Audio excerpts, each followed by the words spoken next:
World के 200 snipers में से एक नाम आपका आता है। 26 वीक की ट्रेनिंग होती है। हम लोग इजराइल गए। नाइक के अंदर आपको कैसे फायरिंग करना है, आप 100 मीटर पर हो, छोटी सी एक मोमबत्ती नीचे जली हुई है, उस मोमबत्ती को देख के आपको अपने टारगेट को खत्म करना है। इंस्ट्रक्टर क्या करेगा, एक विसल होगा, आपको हॉलिस्टर खोलना है, पिस्टल निकालना है, पिस्टल को कॉक करना है, चौथे सेकंड में दोबारा विसल बज जाएगा। सिर्फ इस 4 सेकंड में आपको उस आदमी के हेड पर शूट लगना चाहिए। Lucky Bisht. 139 sniper kills. Roy Jain, NSG Commando, Sniper. आपको जेल भी जाना पड़ा था। राजू पारगाई और अमित आर्य केस पर। ये दोनों कौन थे? दोनों एक बड़े गैंगस्टर्स हैं। जब इनकी किलिंग हुई तो एक ही गोली से दोनों आदमी मरे हैं सर, सिंगल बुलेट से। कंटिन्यू जेल ट्रांसफर हो रही थी मेरी, तो एक जेल में मैं पहुंचा, वो पावरफुल जेलर बोला कि लक्की, मेरी जेल में एक छोटा सा भगदड़ होती है, 2-3 लोग मर जाते हैं। इनडायरेक्ट तरीके से थ्रेट दिया उसने मुझे, कुछ कहना है तुम्हें? मैंने कहा मुझे आदमी को मारने में सिर्फ 2 से 3 सेकंड लगते हैं। शाम को उसने मेरा ट्रांसफर कर दिया है। मेरे जेल जाने से पहले पूरे नॉर्थ को ये पता चल गया था कोई आ रहा है करके। आप सिक्योरिटी ऑफिसर रह चुके हो प्राइम मिनिस्टर की, क्या होती है वो पोजीशन? जब मैं एनएसजी कवर में हुआ करता था, एनएसजी कवर का काम है mobile security. Yogi Adityanath sir के पास भी एनएसजी कवर है। जब भी योगी सर अपने घर से निकले ना, दोबारा उनके घर तक छोड़ने की जिम्मेदारी एनएसजी कवर की है। इंदिरा गांधी के साथ हुआ, उनके बॉडीगार्ड्स के थ्रू शूट आउट कर दिया था, राइट? नहीं, इंदिरा गांधी को बताया था सर, वार्न किया था क्या कि आप अपनी सिक्योरिटी हटाओ, थ्रेट है। उन्होंने नहीं चेंज किया। सीक्रेट सर्विस ऑपरेट कैसे करती है? एक एजेंट अपने देश को छोड़ेगा, पकड़ा गया तो सजाए मौत, और देश डिनाई कर देगा। आज का पॉडकास्ट स्टार्ट करने से पहले मेरी एक रिक्वेस्ट है। 77% लोग जो हमारा पॉडकास्ट देखते हैं वो हमें सब्सक्राइब नहीं करते। सो प्लीज़, अगर हमारे पॉडकास्ट या इस चैनल से आपको कभी भी थोड़ी वैल्यू मिली है तो हमारे चैनल को सब्सक्राइब कर लीजिए, क्योंकि आपका एक सब्सक्राइब हमारी पूरी टीम को बहुत मोटिवेट करता है। एंड मैं आपसे प्रॉमिस करता हूँ कि in return of this subscribe मैं इससे भी बेहतर और ज़्यादा मेहनत से कंटेंट एंड बेटर से बेटर गेस्ट आपके लिए लाता रहूँगा। Enjoy the show. वर्ल्ड की टॉप 200 स्नाइपर शूटर्स की एक लिस्ट है, उसमें सिर्फ एक ही इंडियन का नाम है। That is our today's guest Lucky Bisht. ये एक इंडियन सीक्रेट सर्विस एजेंट रह चुके हैं, ये फॉर्मर रॉ एजेंट रह चुके हैं, ये फॉर्मर एनएसजी कमांडो हैं, एंड ये पर्सनल बॉडीगार्ड रह चुके हैं to the top of the top politicians in the country, including PM prime minister Modi and chief minister Adityanath Yogi ji. इनसे हमने बात करी है कि इंडियन सीक्रेट सर्विस एंड रॉ एजेंसीज काम कैसे करती हैं, कैसे सीक्रेट मिशंस को कंडक्ट किया जाता है, इंडिया में Z+ सिक्योरिटी किन्हें मिलती है, इंडियन जेल्स की रियलिटी क्या है, इंडियन सीक्रेट सर्विसेज जो होते हैं वो किस तरीके से ऑपरेट होते हैं, कैसे किसी जेल में स्मगलिंग होती है। वर्ल्ड वाइड जब स्पाई किसी भी कंट्री में होना इलीगल है, इट्स नॉट अलाउड, तो कैसे वर्ल्ड की कंट्रीज, सारी कंट्रीज अलग अलग देशों में अपने स्पाइस को ऑपरेट करती है। इन सब के बारे में हमने बात करी हमारे आज के गेस्ट लकी बिश्त से, जिन्हें एक टैग भी दिया गया था कि वो रॉ हिटमैन हैं, क्योंकि ये इतने ज़्यादा ब्रूटली एंड इफेक्टिवली ट्रेन थे। ये इंडिया के कुछ गिने चुने स्पेशल कमांडोज में से एक थे, जिन्हें इंडिया से इजराइल भेजा गया था फॉर ट्रेनिंग। एंड उस 2.5 साल की ट्रेनिंग में ये इतने ज़्यादा एक्सपर्ट हो गए कि अकॉर्डिंग टू हिम इन्हें ये सिखाया गया था कि 4 सेकंड के अंदर विदाउट एनी वेपन कैसे एक एनिमी को मारा जा सकता है। इन सब के बारे में हमने आज के एपिसोड में बात करी है। Enjoy the show. It's very important to understand how things work at a global level. But before you do that, Rajshamani clips and Rajshamani shorts को जाके सब्सक्राइब कर लो, क्योंकि वहाँ पर हम इस बड़े एपिसोड की छोटी छोटी क्लिप्स डालते हैं ताकि आप कम समय में ज़्यादा से ज़्यादा इन्फॉर्मेशन ले पाएँ। एंड इस पूरे एपिसोड का ऑडियो एक्सपीरियंस स्पॉटिफाई पर अवेलेबल है, जहाँ पर जाके आप हमें फॉलो कर सकते हैं। Enjoy the show.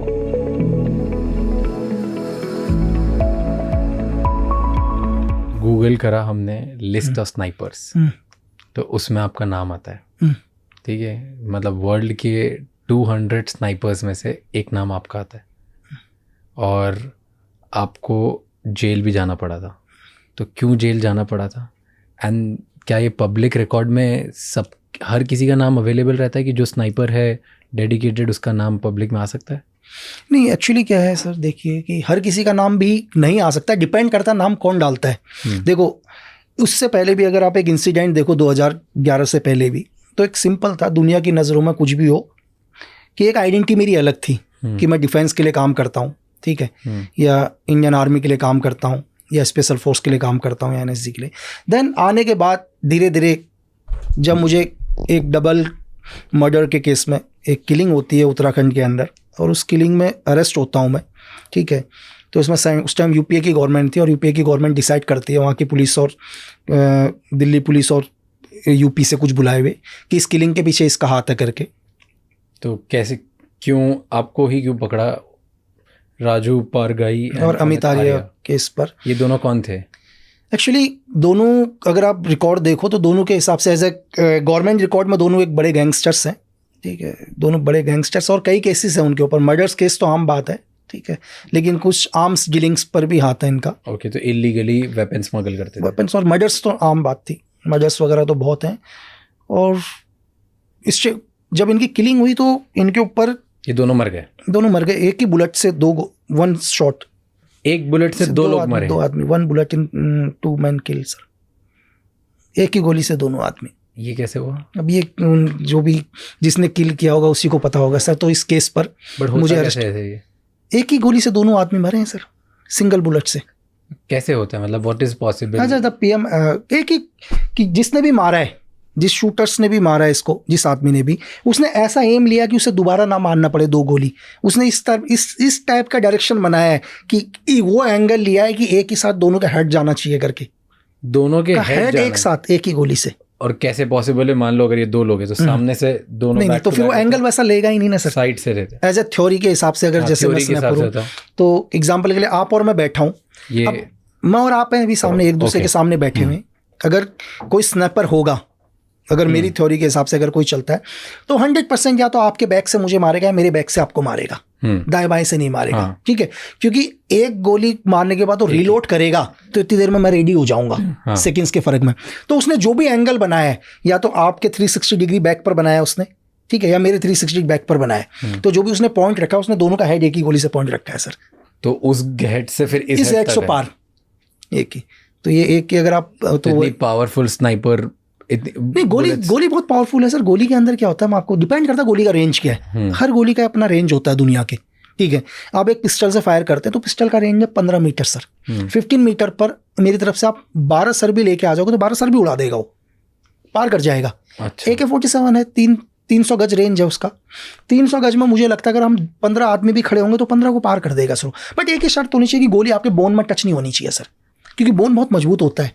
बोन को गोली नहीं पार कर पाती, एकदम से तोड़ देगी, पार नहीं कर पाएगी। एक बुलेट से 2 लोगों को मार दिया, 2 लोगों को, दोनों टॉप गैंगस्टर्स को, दोनों टॉप। कई केसेस, तो फिर कभी केस प्रूफ नहीं हुआ सर। तो इसके चक्कर में आपको जेल में डाला? मुझे उठा इस केस के ऊपर क्या कि ये किलिंग भाई आपने करी है? मैंने करी है किलिंग, ठीक है। लेकिन किलिंग के लिए भाई उस टाइम यूपीए गवर्नमेंट एक ही चीज थी कि यार भाई किलिंग का कोई मोटिव तो होना चाहिए। क्यों मारूंगा? चलो एक कोई मतलब नहीं, हम कहीं जानते ही नहीं, लेकिन मारेगा क्यों आदमी? लेकिन सबसे बड़ी दिक्कत यूपीए गवर्नमेंट के लिए यही आ गया, किलिंग का रीजन क्या डालें करके, ठीक है, कि रीजन क्या डालें किलिंग का। बट क्या मतलब 1000 लोग और मार सकते थे, आपको ही क्यों उठाया? कुछ तो मिला होगा, कुछ तो प्रूफ हुआ होगा कि नहीं बस शक के दायरे में उठा दिया। एक्चुअली क्या हुआ कि जिस क्राइम सीन पर उनकी डेड बॉडी मिली, उसी क्राइम सीन पर एक हॉलिस्टर मिला उनको। हॉलिस्टर मतलब पिस्टल जिस पर रखी जाती है, हाँ, ठीक है। और मेरी गन का जो लाइसेंस, मेरे पास जो गन है सेम उसी शेप की है, उसी साइज की गन है जो हॉलिस्टर आता है। और दूसरी चीज कि वहां की कुछ इंटेलिजेंस वगैरह को इनपुट ये लगा कि ये शॉट 100% उसके अलावा किसी का नहीं है। पहली चीज कि मतलब इस टाइप का शॉट और कोई एरिया में उन्होंने नहीं सिर्फ ले एक ही चीज बोला था, मतलब जिसने मेरे को अरेस्ट किया, जिस आईपीएस ने अरेस्ट किया, मुझे एक ही चीज बोलता है, देख कि मैं तुझसे ये नहीं पूछ रहा हूँ कि तूने मारा, मैं तुझसे ये नहीं पूछूंगा। बोला मुझे मालूम है तूने ही मारा है, मुझे सिर्फ ये जानना है तूने क्यों मारा है। और क्यों ऐसा बोला? उसने एक ही क्वेश्चन किया, बोला कि ये शॉट तेरे अलावा दुनिया में किसी ने मारा ही नहीं है। उसका एक ही क्वेश्चन था सर। उसने बोल दिया मैं तेरे से ये नहीं पूछूंगा कि तूने मारा है या नहीं मारा, मैं तुझसे सिर्फ ये पूछ रहा हूँ तूने क्यों मारा, ये तेरे अलावा किसी और का किलिंग है ही नहीं। तो 3 दिन तक रिमांड में रखा, 36 घंटे तक, वो भी बिना मतलब बताए गवर्नमेंट को, बिना कोर्ट अलाउ नहीं है किसी को भी। आप 24 आवर्स से अपनी कस्टडी में नहीं रख सकते, इलीगली 36 घंटे तक अपनी कस्टडी में रखा। एक ही क्वेश्चन कि क्यों मारा। तो फिर आपको जेल में ले गए। फिर जब उनको कुछ नहीं लगा तो क्या मोटिव लगाएं करके, मोटिव भी तो चाहिए ना। अगर दुनिया के अंदर क्या है सर, 302 क्या है और 304 क्या है, 302 और 304 में क्या फर्क है? अगर कोई, जरूरी नहीं कि हर किलिंग 302 ही हो। क्या होता है 302 और 304? 302 क्या है, अभी आप और मैं यहाँ बैठे हैं और मैं एकदम से क्या करता हूँ, अभी आपको ये उठाता हूँ और मार देता हूँ, आपकी डेथ होती है। ये जाएगा, ये कोर्ट में 302 ही लगेगा अभी मेरे ऊपर। जो एक FIR दर्ज होगी, चार्जशीट होगी, वो 302 की ही दर्ज है, क्योंकि मेरे कहने से आप मरे हो। लेकिन कोर्ट में ये प्रूफ हो जाएगा कि जब मैं यहाँ पर आपसे पॉडकास्ट करने आया था, मेरा इरादा आपको मारने का नहीं था, मैं तो पॉडकास्ट करने आया था यहाँ पर, ठीक है। तो रैंडमली कुछ ऐसा हुआ कि मुझे गुस्सा आया और मैंने आपको मारा और आप मर गए, तो ये हत्या हुई, लेकिन गैर इरादन हत्या हुई। ओके, मतलब अनइंटेंशनल। मेरा इंटेंशन तो नहीं था ना पहले से, लेकिन यहाँ पर हो गया। तो ये 304 है। तो 304 में आदमी को लाइफ टाइम नहीं है, 3 साल से लेकर 10 साल की सजा है, लेकिन किसी आदमी का इंटेंशन ही आपको मारने का है, तो वो 302 है। 302 है ना सर, मोटिव। 30 का जो सबसे इंपॉर्टेंट चीज़ है, वो मोटिव क्या है मारने का। अगर मैं घर से ये सोच के आया हूँ कि मुझे आपको मारना है, तो 302 है ना, लेकिन वो क्यों है आपको ये भी प्रूफ करना पड़ेगा क्यों, या तो मैं पागल तो नहीं हूं ना। तो कोई ना कोई तो रीजन देना पड़ेगा ना। क्या आपको मोटिव से आपको डाला अंदर? मोटिव था ही नहीं उनके पास कुछ भी, तो इसलिए छोड़ दिया। बस लास्ट में छोड़ने में भी 4 साल लग गए सर। तो 4 साल आप जेल में थे? 4 साल जेल में थे, लगा लो तारे और चांद नहीं देखे 4 साल में। और क्या किया आप अंदर जेल में गए? जेल में क्या करेगा आदमी 6x6 के कमरे में। कैसा होता है, क्या होता है सीन? छोटा सा, जितना आप और मैं जो बैठे हुए हैं सेम इतना ही बड़ा कमरा है बस। हर इंसान को एक मिलता है? नहीं, एक नहीं मिलता। हर इंसान तो एक कमरे में 200 लोग रहते हैं। बस कुछ लोगों के लिए खासियत है कि उन्हें एक ही मिलता है, इनको इंसान भी मत दिखाओ। जैसे आपको वो मिला था? बिल्कुल भाई, यूपीए गवर्नमेंट ने बोला इसको आदमी के भी दर्शन मत कराओ, और 11 जिले ट्रांसफर। एक करके बात करते हैं इस पे, एक डिटेल बहुत जरूरी है, ठीक है। तो आप जेल में गए? जेल में गए और इतना सा रूम में अकेले आप ही थे? 6x6 के कमरे। तो वहाँ पे काला था, मतलब वहाँ पे सनलाइट भी नहीं होती, ऐसा कुछ नहीं होता, कुछ भी नहीं, एक दरवाजा है बस लोहे का। तो ऐसे, और वही बहुत अंदर जाकर, बहुत अंदर। तो वहाँ सनलाइट भी अलाउड? कुछ सनलाइट, वो तो सनलाइट आपको सुबह 7 बजे खोलेंगे वो लोग। 7 बजे खोलने के बाद 2-3 घंटे आपको निकालेंगे, फिर दोबारा अंदर डाल देंगे, बस इतना ही है। तो बाकी लोग पूरे दिन बाहर रहते हैं? बाकी लोग तो बाहर रहते हैं। तो स्पेशल कुछ लोगों के लिए अंदर। तो आपको स्पेशली ऐसे डाला? स्पेशली बिल्कुल 6x6 के कमरे में। ओके। वो भी और हरासमेंट करने के लिए कि नहीं, और हरासमेंट करो। कैसे? क्योंकि कोई दोस्त है वो मिलने आने वाला है। एग्जाम्पल के लिए कि मुंबई में अंधेरी में रखा है और अंधेरी में आप ही आ गए मुझसे मिलने के लिए। अब आप भी मुझसे ना मिलने आओ तो इसको एक काम कर दो, इसको गुजरात भेज दो और दूर कर दो, ताकि इससे मिलने वाला भी ना आ पाए कोई हफ्ते में, महीने में एक। और मेंटली टॉर्चर। तो कोई मिलने नहीं आ पाता था आपको? इतनी दूर कहाँ आएगा मिलने के लिए? कहाँ पे थे आप? अलग अलग 11 जेलें ट्रांसफर। 11 जेल। सबसे पहले घर के नज़दीक वाली जेल में नैनीताल जेल, फिर नैनीताल से हल्द्वानी जेल, हल्द्वानी से अल्मोड़ा जेल, अल्मोड़ा से पौड़ी जेल, पौड़ी से टिहरी जेल, टिहरी से फिर देहरादून जेल, फिर हरिद्वार से सर्कल कंटिन्यू घुमाते रहे। तो अब आपको जेल में डाला, तो जेल में और क्या होता है? जैसे एक तो आपको बंद रखते हैं, फुल टाइम वहीं पे रखते हैं और 4 साल वहीं रखा। और मेंटली टॉर्चर क्या होता है? मेंटली टॉर्चर एग्जांपल के लिए कि कोई मिलने वाला आया है, मिलने ही नहीं देंगे, सीधा बोल देंगे भाई। अब क्या बोलेंगे, आप ही आए मिलने के लिए फॉर एग्जांपल, यार चलो मिल लेते हैं यार, अपना दोस्त है। मेरे को बताएंगे नहीं, आपको बोलेंगे कि ठीक है वेट करो, हम पूछ रहे हैं। आपका वो आधार कार्ड की फ़ोटो स्टेट ले जाएंगे, उसको वहीं होल्ड करके रखेंगे। वो बोलेंगे मिलना नहीं चाह रहा है। आप और गुस्सा कि यार मैं एक तो इतनी दूर से मिलने आया हूँ करके, है ना, अपना जो टाइम खराब करके आया हूँ ना, 2 घंटे 3 घंटे के रास्ते से मिलने आया हूँ, साला मिल नहीं रहा, अगली बार से मिलने भी नहीं आऊँगा। और मेरे को कभी बताएंगे नहीं आप मिलने आए थे करके। तो ऐसे बहुत लोग साथ, बहुत बिल्कुल। ठीक है। तो एक ये क्या, फिर जब जेल में अंदर जाते हो तो जेल में अंदर थ्रेट नहीं था? थ्रेट क्योंकि वहाँ पर भी तो बदतमीजी करते हैं लोग। नहीं बिल्कुल, थ्रेट जेल में होता है। मैंने जैसे हम लोगों ने मूवीज में देखा और सुना है। डिपेंड करता है सामने वाला कौन है सर। नहीं, जैसे जेल में, हाँ मतलब यूजुअली जो नए लोग जाते हैं जेल, बिल्कुल 100%, तो उनके साथ 2-3 मेन होते हैं। एक तो सबसे पहले पैसा मांगा जाता है 100%, बिल्कुल। कि अंदर जाते हो प्रोटेक्शन मनी, अगर आपने पैसा नहीं दिया तो आपको मारा जाएगा बहुत, दैट इज फर्स्ट। सेकंड आपके साथ होता है कि सेकंड है बुली करते हैं ज़बरदस्ती, आपसे काम कराया जाता है, ऐसे काम कराए जाते हैं जो आपको नहीं करना। ड्रग्स वगैरह के काम करो, इधर उधर से चीज़ें लेके आओ, किसी को भी मारो, दूसरों को मारो, जाके आप दूसरों के आदमी बन जाओ। और तीसरा रेप, बिल्कुल, कि वहाँ के जो दादा पहलवान टाइप लोग होते हैं वो नए लड़कों के साथ, नए लोगों के साथ रेप करते हैं जबरदस्ती, राइट? ये 3 टाइप के थ्रेट्स यूजुअली बहुत ज़्यादा होते हैं। बहुत, बिल्कुल बिल्कुल। तो पहला बात करते हैं, पैसे के लिए किसी ने थ्रेट नहीं लगाया? इसका मैं आपको बताता हूँ। जैसे कि मेरे जेल जाने से पहले पूरे नॉर्थ को ये पता चल गया था कोई आ रहा है करके।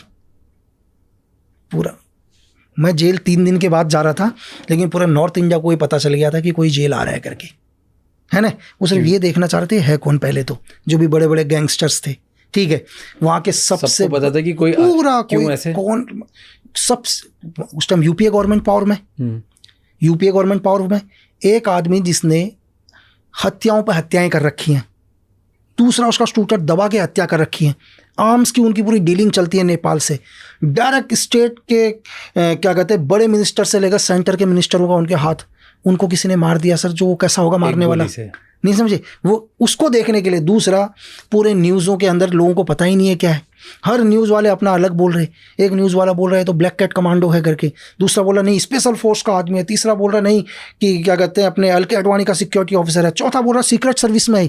दुनिया को तो यही भ्रम ये है कौन करके, लेकिन आपका नाम हर जगह चल रहा है, हर जगह नाम, हर जगह, मतलब लोग सिर्फ देखने की बिश्त चल रहा था, लोग सिर्फ देखने के लिए तरस रहे थे कि है कौन करके, इतना कि कौन है करके, है ना? मतलब कि कोई अपनी जेल में रखने 11 जिला क्यों ट्रांसफर, कि जेलर मार साहब इसको मैं अपनी जेल नहीं रखूंगा करके, ये क्यों आया ये भी नहीं पता अभी तो। अच्छा, तो 3 दिन से माहौल बना हुआ था कि जेल सिर्फ लोग तरस, मतलब ये है कौन करके, जो बड़े बड़े गैंगस्टर हैं ये है कौन। दूसरी चीज, बड़े गैंगस्टर की साला कहीं अंदर तो कोई गेम नहीं होने वाला, पहली चीज, सब उसमें डर थे, उसमें कि भाई कोई और प्लान तो नहीं है सीक्रेट सर्विस का। दूसरा, जेलर को, सुप्रीडेंटेंट को मेरी जेल में रखूंगा, साला किसी को और को तो गिराने नहीं आ रखा अंदर कि मेरी भी नौकरी जाए करके, एक तो वो रखने के लिए तैयार नहीं, ठीक है। दूसरा, जेल का सबसे वो अलग, सिर्फ लोग, मतलब लोग जेल में भी ऐसे देख रहे हैं जैसे कोई एलियन आ रखा है करके, है ना? कोई एलियन आ रखा है कि ऐसा कौन है करके।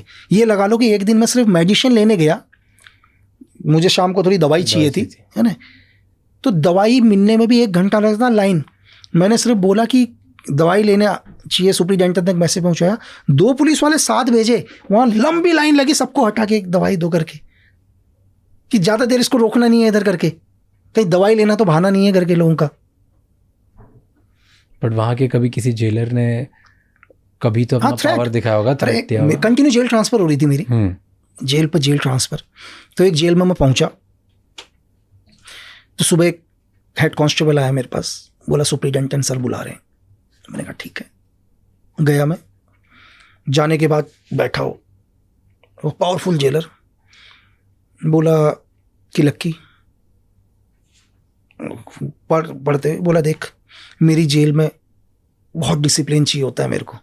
बोला ये सीक्रेट सर्विस नहीं है, स्पेशल फोर्स नहीं है, यहाँ मेरा कानून चलता है ना? क्योंकि उसने देख लिया था ऑलरेडी इसके 6 या 7 ट्रांसफ़र हो रखे हैं, तो कोई जेलर इसको रखने के लिए रेडी नहीं है, ठीक है। और एक्चुअली क्या होता है, कभी भी कोई जेलर कभी नहीं चाहता कि कोई गैंगस्टर, कोई क्रिमिनल, एनीवन, कोई भी उसकी जेल से चला जाए, क्योंकि उसके ऊपर भी बात है ना यार, कि आपकी जेल के अंदर आप 5000 लोगों को रख रहे हो, एक आदमी को आप कंट्रोल नहीं कर पा रहे हो, तो उसका मतलब आप सक्षम नहीं हो कि एक आदमी को आप नहीं सही कर पा रहे हो करके। तो कोई नहीं चाहता कि उसकी जेल से कोई जाए। हर जेलर चाहता मेरी जेल में दुनिया का कोई भी आ जाए, मेरी जेल में रह ले, क्योंकि जाएगा तो उसकी दिक्कत है ना, उसको झेल नहीं पाया तो बड़े को क्या झेलेगा। तो उसने बोला कि यही चीज़ कि भाई मेरी जेल में डिसिप्लिन ही है, वो चीज़ है। और बोला बाकी जेलों जैसा यहाँ नहीं चलेगा। और बोलता एक चीज़ और है मेरी जेल में खास। तो मैं भी सुन रहा, मैंने कहा से। बोला मेरी जेल में एक छोटा सा भगदड़ होती है और उस भगदड़ में 2-3 लोग मर जाते हैं। तो इनडायरेक्ट तरीके से थ्रेड दिया उसने मुझे, ठीक है। तो मैं खड़ा, फिर बोला हाँ ठीक है। बोला कुछ कहना है तुम्हें? तो मैं उसको देखा, यार मैं तो समझ ही गया ये तो थ्रेट ही है करके। मैंने कहा सर कि मुझे नहीं पता, मैंने कहा कि आदमी को मरने में कितना टाइम लगता है। मैंने कहा कोई बहुत तंदुरुस्त आदमी होगा, मतलब फिट, अगर उसका गला भी दबाएंगे तो मैंने कहा शायद 1 मिनट जिंदा रह ले, 50 सेकंड रह ले, है ना। मैंने कहा सर कि मैंने कहा मुझे आदमी को मारने में सिर्फ 2 से 3 सेकंड लगते हैं, बस वो मेरे रेंज में आना चाहिए। और मैंने कहा अब अगर तेरी जेल में कोई मर गया तो 302 में तुम भी मेरे साथ ही आओगे अंदर। अब वो मेरे को यूँ देखा चीज़ें करके, तो उसको भी लग गया कि मैंने क्या बोला करके, क्योंकि वो मुझे थ्रेट दिया। तो मैंने कहा यार भाई तुम मुझे थ्रेट मत दो, है ना, तुम मुझे मत दो थ्रेट भाई, क्योंकि तो मुझे क्या दिखाओगे यार, जेल 6x6 के कमरे, है ना।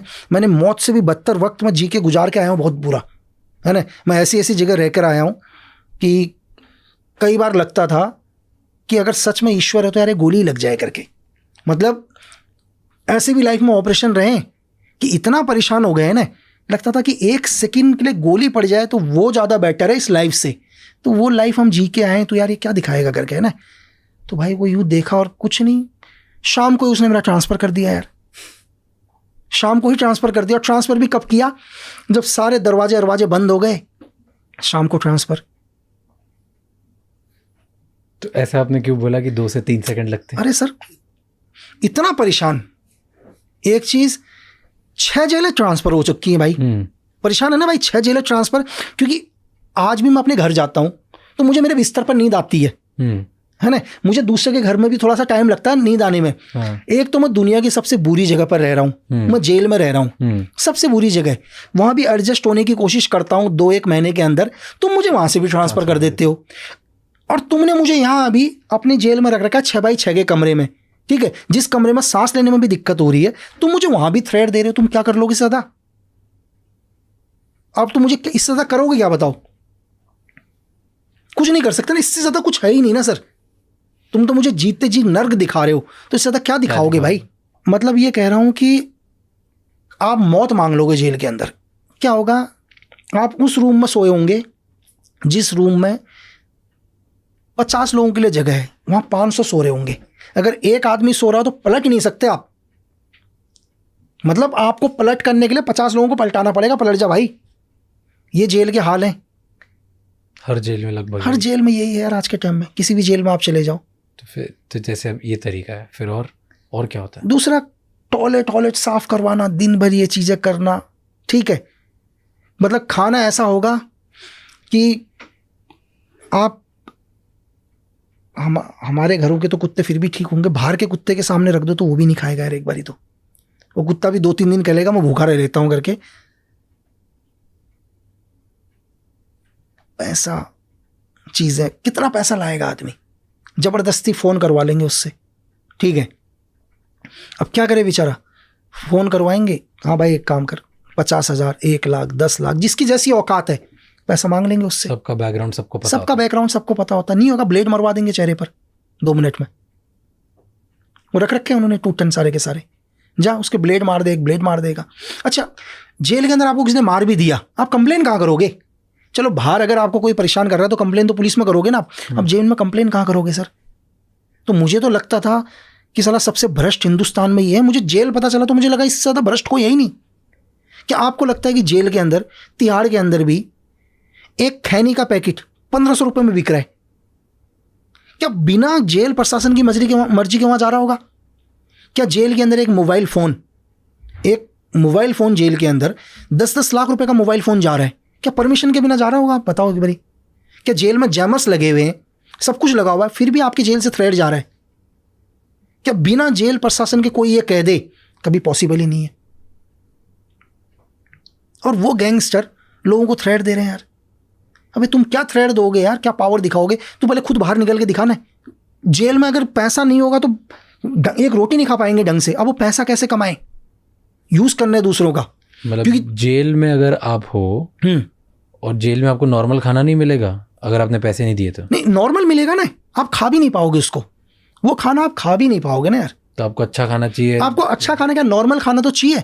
नॉर्मल खाने के लिए तो आपके पास 5-10 लाख रुपए होने चाहिए मंथली जेल में देने के लिए। और ये स्मगल करके खाना मंगवाना पड़ता है बाहर से। अरे आप एक एग्जाम्पल के लिए आपने ये बोल दिया कि मेरे खाने पर, मैं जो शाम को खाना खाऊं उसमें टमाटर और प्याज डला होना चाहिए, तो उसके लिए भी आपको लाख रुपए देने पड़ेंगे ना महीने के जेलर को जो जाएगा सब जगह से ऊपर तक जाएगा वो, मतलब सब बटेगा, हर जगह सब बटेगा। सिर्फ आपको आपके खाने के अंदर सिर्फ प्याज और टमाटर का छोंका चाहिए तो उसके लिए भी लाख रुपए देने पड़ेंगे ना यार। और आपको कुछ नहीं करना, आपके अपने दोस्त अपने परिजनों से बात करनी है ना, कुछ नहीं, बात करने के लिए भी महीने का 5 लाख रुपए देना पड़ेगा आपको। आपके तक एक मोबाइल आएगा चुपचाप से, सिर्फ बात करने के लिए। थ्रेड तो बहुत दूर की बात है, तो वो पैसा कहां से आएगा? और रेप्स होते हैं जेल में। हाँ बिल्कुल, जो इनोसेंट्स लड़के लोग हैं खुले, पता है सब लोगों को ऊपर से। कंप्लेन कहां करोगे? खुला खुलेगा। रेप्स होते हैं और तो जो इनोसेंट लोग होते हैं वो पुलिस में कंप्लेंट नहीं करते, तो किसको कंप्लेन करोगे, किसको कंप्लेन? जेलर को। अरे जेल, वो तो पूरा प्रशासन एक ही है ना। वो चाहेंगे तो उनकी मर्जी के बिना तो सुई भी नहीं हिलेगी ना। मैंने आपको क्या बोला? और उनको पता होता है सब कौन पता रेप होता कर रहा है, कौन एवरीथिंग, सब पैसे कुछ। खा रहा है। अरे मैंने आपसे क्या बोला? आपका घर है, आपका अपना घर है, आपके घर के अंदर क्या हो रहा है आपको पता होगा, नहीं होगा? बिल्कुल होगा। तो बस ये कोई आदमी कह दे, दुनिया का कोई भी आदमी, कि मेरे घर के अंदर क्या हो रहा है मुझे नहीं पता, तो मैं कहता हूँ या तो तू सच में बहुत ही सीधा है या दुनिया का सबसे बड़ा बेवकूफ़ है। अब वो डिसाइड कर ले भाई। और ये हर जेल में आपका सेम एक्सपीरियंस था? यार एक जेलर की सैलरी कितनी है? कितनी सैलरी होगी? 70,000, 80,000, लाख। जमीनें कितनी हैं, गाड़ियां कितनी हैं, बच्चा कहाँ पढ़ रहा है, सब निकाल के देख लो ना।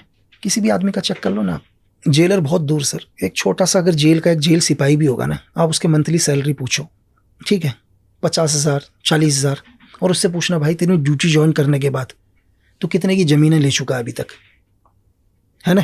तेरे नाम पर, तेरे परिवार के नाम पर कितने की ज़मीन है? ये आप कहीं भी लेवल पर ले लो सर। एक धंधा चल रहा है, मैंने आपको छोटा सा बताया कि एक नॉर्मल एक बीड़ी का बंडल, एक 10 रुपए का बीड़ी का बंडल 500 रुपए में बिक रहा है। वो पैसा जा कहाँ रहा है?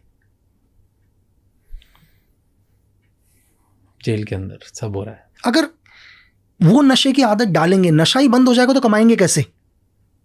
तो वो खुद ही स्मगल करवाते हैं, खुद ही सब कुछ उनकी मर्जी का। सारे ड्रग, सारी सर देखो, सिगरेट, दारू।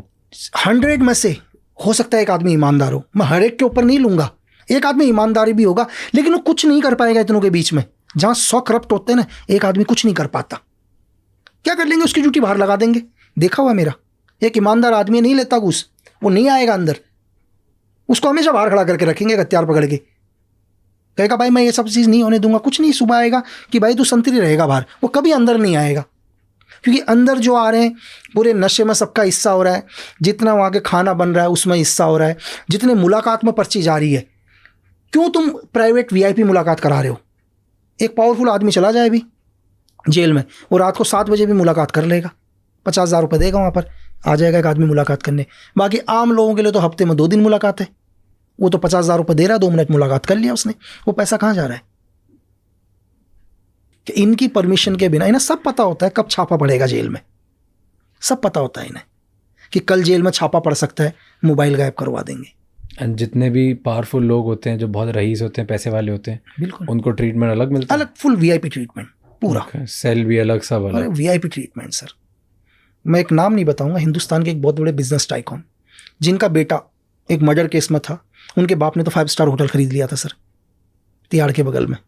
और 5 स्टार होटल किसके लिए था पता है? सिर्फ तिहाड़ के कर्मचारियों के लिए, प्राइवेट के लिए बंद। अब क्या लोगे और बताओ? और वहाँ उनका बेटा वहाँ रुकता था? नहीं, बेटा नहीं रुकता था, बेटे को जेल में अच्छे खाना मिले करके उनके लिए 5 स्टार होटल फ्री था जेल स्टाफ के लिए। तो वहाँ से खाना जाता था उसके लिए? मतलब उसके लिए अच्छा ट्रीटमेंट मिल जाए तो एक 5 स्टार होटल ही फ्री कर दिया ना जेल के लिए, तिहाड़ जेल वालों के लिए। अच्छा, कि कभी भी आप जाओ, बच्चों के साथ जाओ, आप लोगों के लिए फ्री है सब कुछ। सब आपके लिए, बस मेरे बच्चे का ध्यान रखना। मेरे बच्चे का ध्यान रख लेना।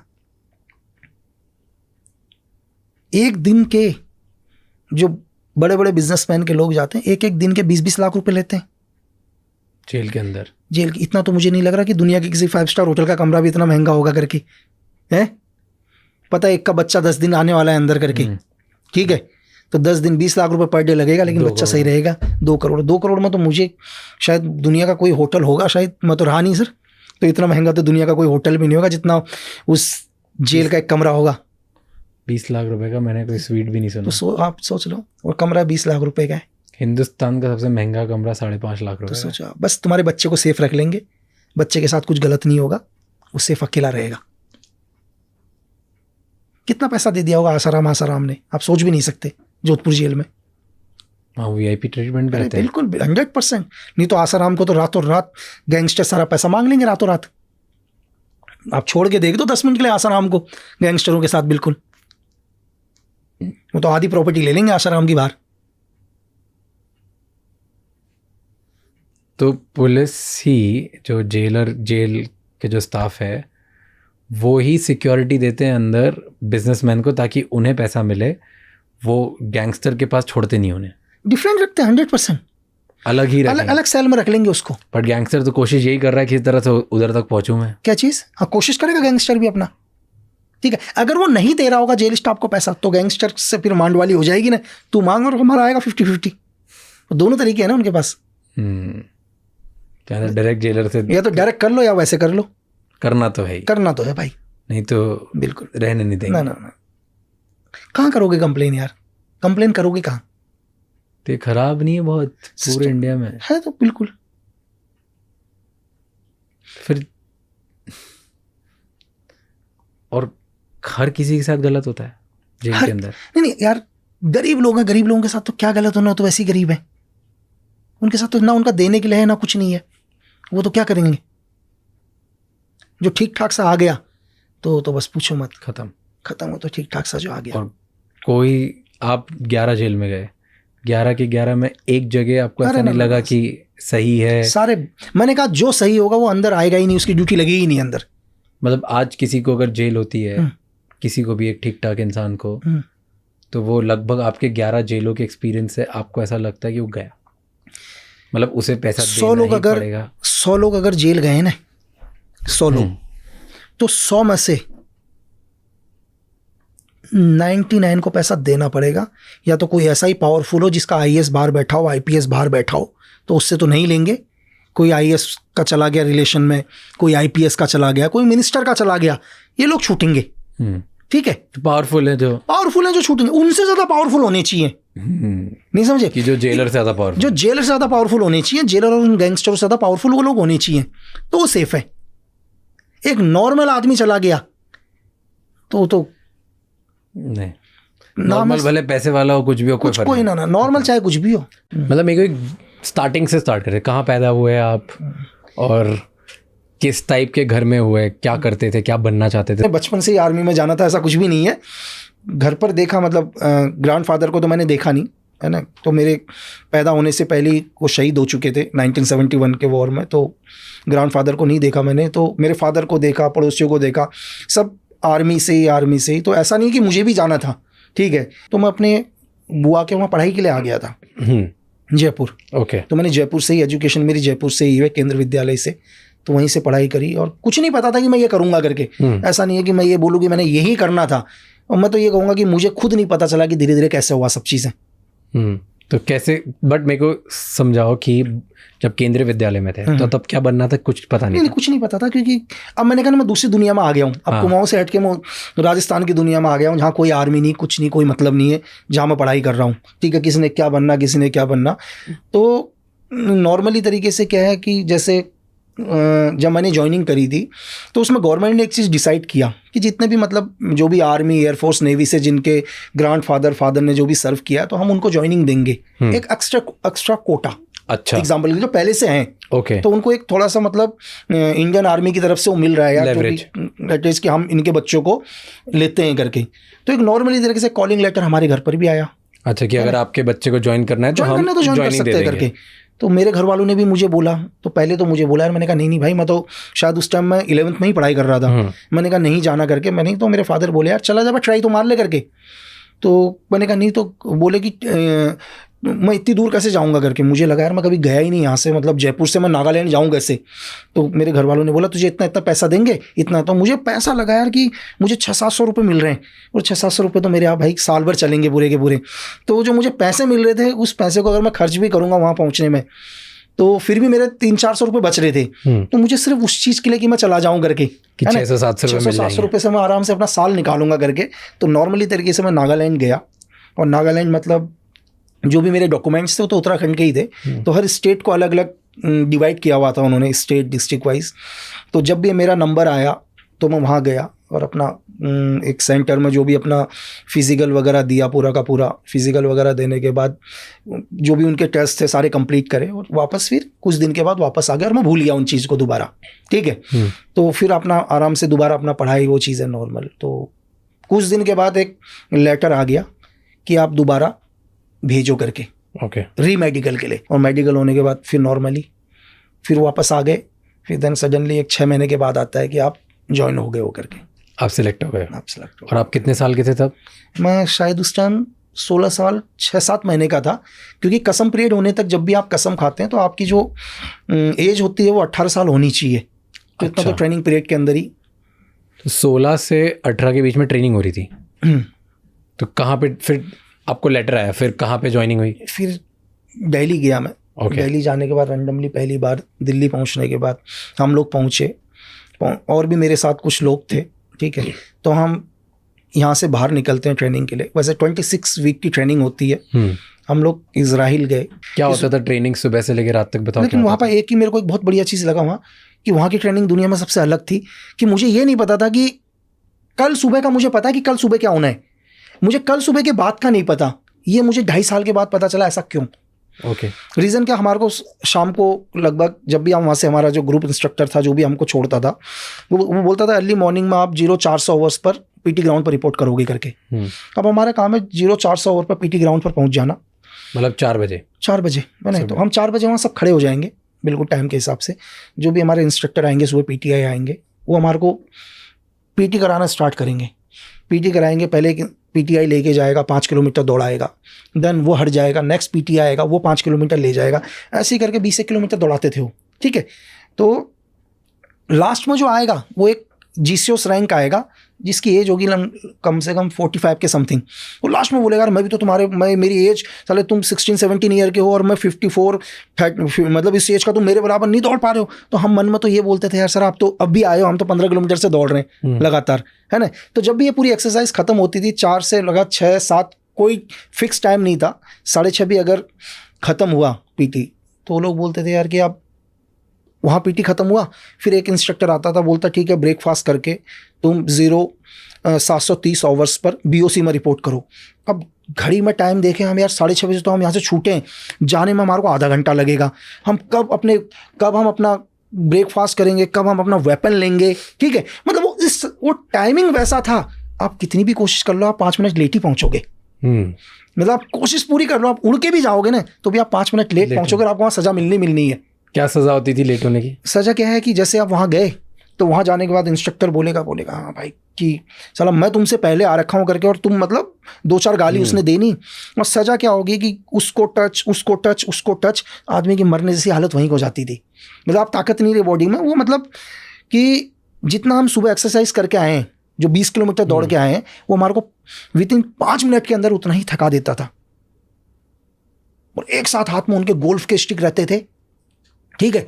अब वो एक जिसके पड़ गया तो फिर उसके बाद होने के बाद नेक्स्ट भी बीओसी बैटल ऑब्स्टिकल कोर्स, फिर वो करना पूरा का पूरा 26-27 ऑब्स्टिकल से वो पूरा करना। तो लगभग 9, 9:30, 10 वहाँ बज गए। फिर जैसे ही 10 होंगे खड़ा तो वो बोलेगा ठीक है अभी घड़ी में 10 बज गए हैं करके, आप 10:30 बजे रॉक क्लाइंबिंग रिपोर्ट करो। अरे फिर रॉक क्लाइंबिंग, फिर भागना उधर। और साइकिल उन्होंने वो दे रखी थी कि जिस साइकिल के पीछे वो स्टैंड भी नहीं था बैठने का। मतलब जिसको साइकिल चलानी नहीं आती उसके लिए तो भाई वो तो महाभारत ही था, आप बैठा ही नहीं सकते ना किसी दूसरे को। तो फिर वहाँ पहुँचना, अपना रॉक क्लाइंबिंग में पहुँचना। फिर रॉक क्लाइंबिंग में अब उसने देख लिया ये आ गए करके, तो पहले तो रॉक क्लाइंबिंग में पहुँचने से पहले वो हाथ को ही ख़त्म कर देगा, 200, 250, 300 तो डिप्स लगाएगा, और जो हाथ में बिल्कुल ताकत नहीं रहेगी फिर कहेगा चलो ऊपर करके, ठीक है। अब रॉक क्लाइंबिंग खत्म होगी, वहीं पर आपका टी वगैरह आ जाएगा। तो रॉक क्लाइंबिंग जैसे कोई नहीं कर पाया, नहीं जानने ऐसा नहीं है कि डेफिनेटली हम क्या बोल रहे हैं कि हर चीज़ का एक प्रोसीजर है। ओके। ऐसा नहीं है कि फर्स्ट दिन ही आपको धीरे धीरे आपके स्टेमिना को बढ़ाया जाएगा। जैसे आज हमने 10 किलोमीटर दौड़ा है, कल हम 15 दौड़ेंगे, उसके दिन 20 दौड़ेंगे, नेक्स्ट दिन हम 2 ही किलोमीटर दौड़ेंगे। वो सब चीज़ एवरेज को करके रखते हैं, ठीक है। और पहले मैंने आपको बोला वहाँ जाने से पहले वो लोग पूरा स्टेमिना पहले ही चेक करते हैं कि है या नहीं है करके। ऐसा नहीं है, मतलब मैंने आपको क्या बोला कि पूरे इंडिया लेवल से उन्होंने बुला रखे हैं, वो ट्रेनिंग के लिए उन्होंने 32 लड़के सेलेक्ट करें, तो उन्होंने डेफिनेटली देखा है कि इसका स्टेमिना क्या है करके पहले से, है ना, वो झेल पाएगा नहीं झेल पाएगा। तो फिर रॉक क्लाइंबिंग करी, जैसी आए मतलब बुरा हाल हुआ, 12, 12:30 बज गए। तो फिर बोलेगा एक काम करो आप 15-20 मिनट का टाइम देगा, बोलेगा यूएससी में रिपोर्ट करो, मतलब अनआर्म्ड कम्बैट जो फाइटिंग वगैरह चलती है मार्शल आर्ट टाइप का। तो वहाँ एक पिट बना हुआ है, उस पिट के ऊपर हम लोग पहुँचेंगे। फिर वहाँ पर फाइटिंग तो सिखाएगा 15 मिनट, 2 घंटा वो वैसे ही बर्बाद करेगा। मतलब उसको टच, इसको गोद में उठाओ, मतलब मरने से बुरी हालत। और जब बॉडी के ऊपर मतलब दुनिया भर की मिट्टी होगी, बालों में भी मिट्टी होगी, फिर एकदम से वहाँ पर एक गाड़ी पहुँचेगी और बोलेंगे भाई आपके पास 15 मिनट का टाइमिंग है, खाना खाने के बाद स्विमिंग में रिपोर्ट करो करके।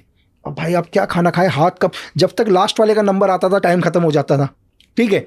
मतलब आपके पास सब कुछ है, अब खाना भी आप कैसे खाओगे यूएससी पिट में, हम लोग प्लेट सामने रखते थे और अपने आप को बहुत दूर रखते थे, बॉडी को दूर से ही खाना लेते थे स्पून से, क्योंकि पूरी मिट्टी आ जाएगी आपके उसमें, है ना। तो ये लगभग ये लगा लो आप कि ये रात को 12 साढ़े 12 बजे तक 12 साढ़े 12 तक कंटिन्यू। जब थ्योरी की क्लास में बैठेंगे तो भाई साहब नींद ऐसी आ रही पूछो मत। वहाँ ट्रेनिंग, रात को थ्योरी की क्लास होती थी, थ्योरी की क्लास है, और वहाँ मतलब कितनी भी कोशिश कर लो, मतलब जानबूझ के हम लोग खड़े हो जाते थे कि यार नींद ना आए करके। वो एक स्टिक लेके बैठा हुआ कान में सीधा मारेगा तो बुरा हाल, हर बारी ट्रेनिंग चेंज। और क्यों ऐसा करते थे? आपने बोला 2.5 साल बाद पता चला कि मतलब बताते नहीं थे क्या? वो इसलिए नहीं बताते कि अगर मुझे कल का पूरा रूटीन बता दिया मैं अपने घर आ जाऊंगा, बस। मतलब इतनी ताकत नहीं है हमारी बॉडी में, मतलब मेरे माइंड में इतनी शक्ति नहीं है कि मैं वो सब कुछ झेल सकूं।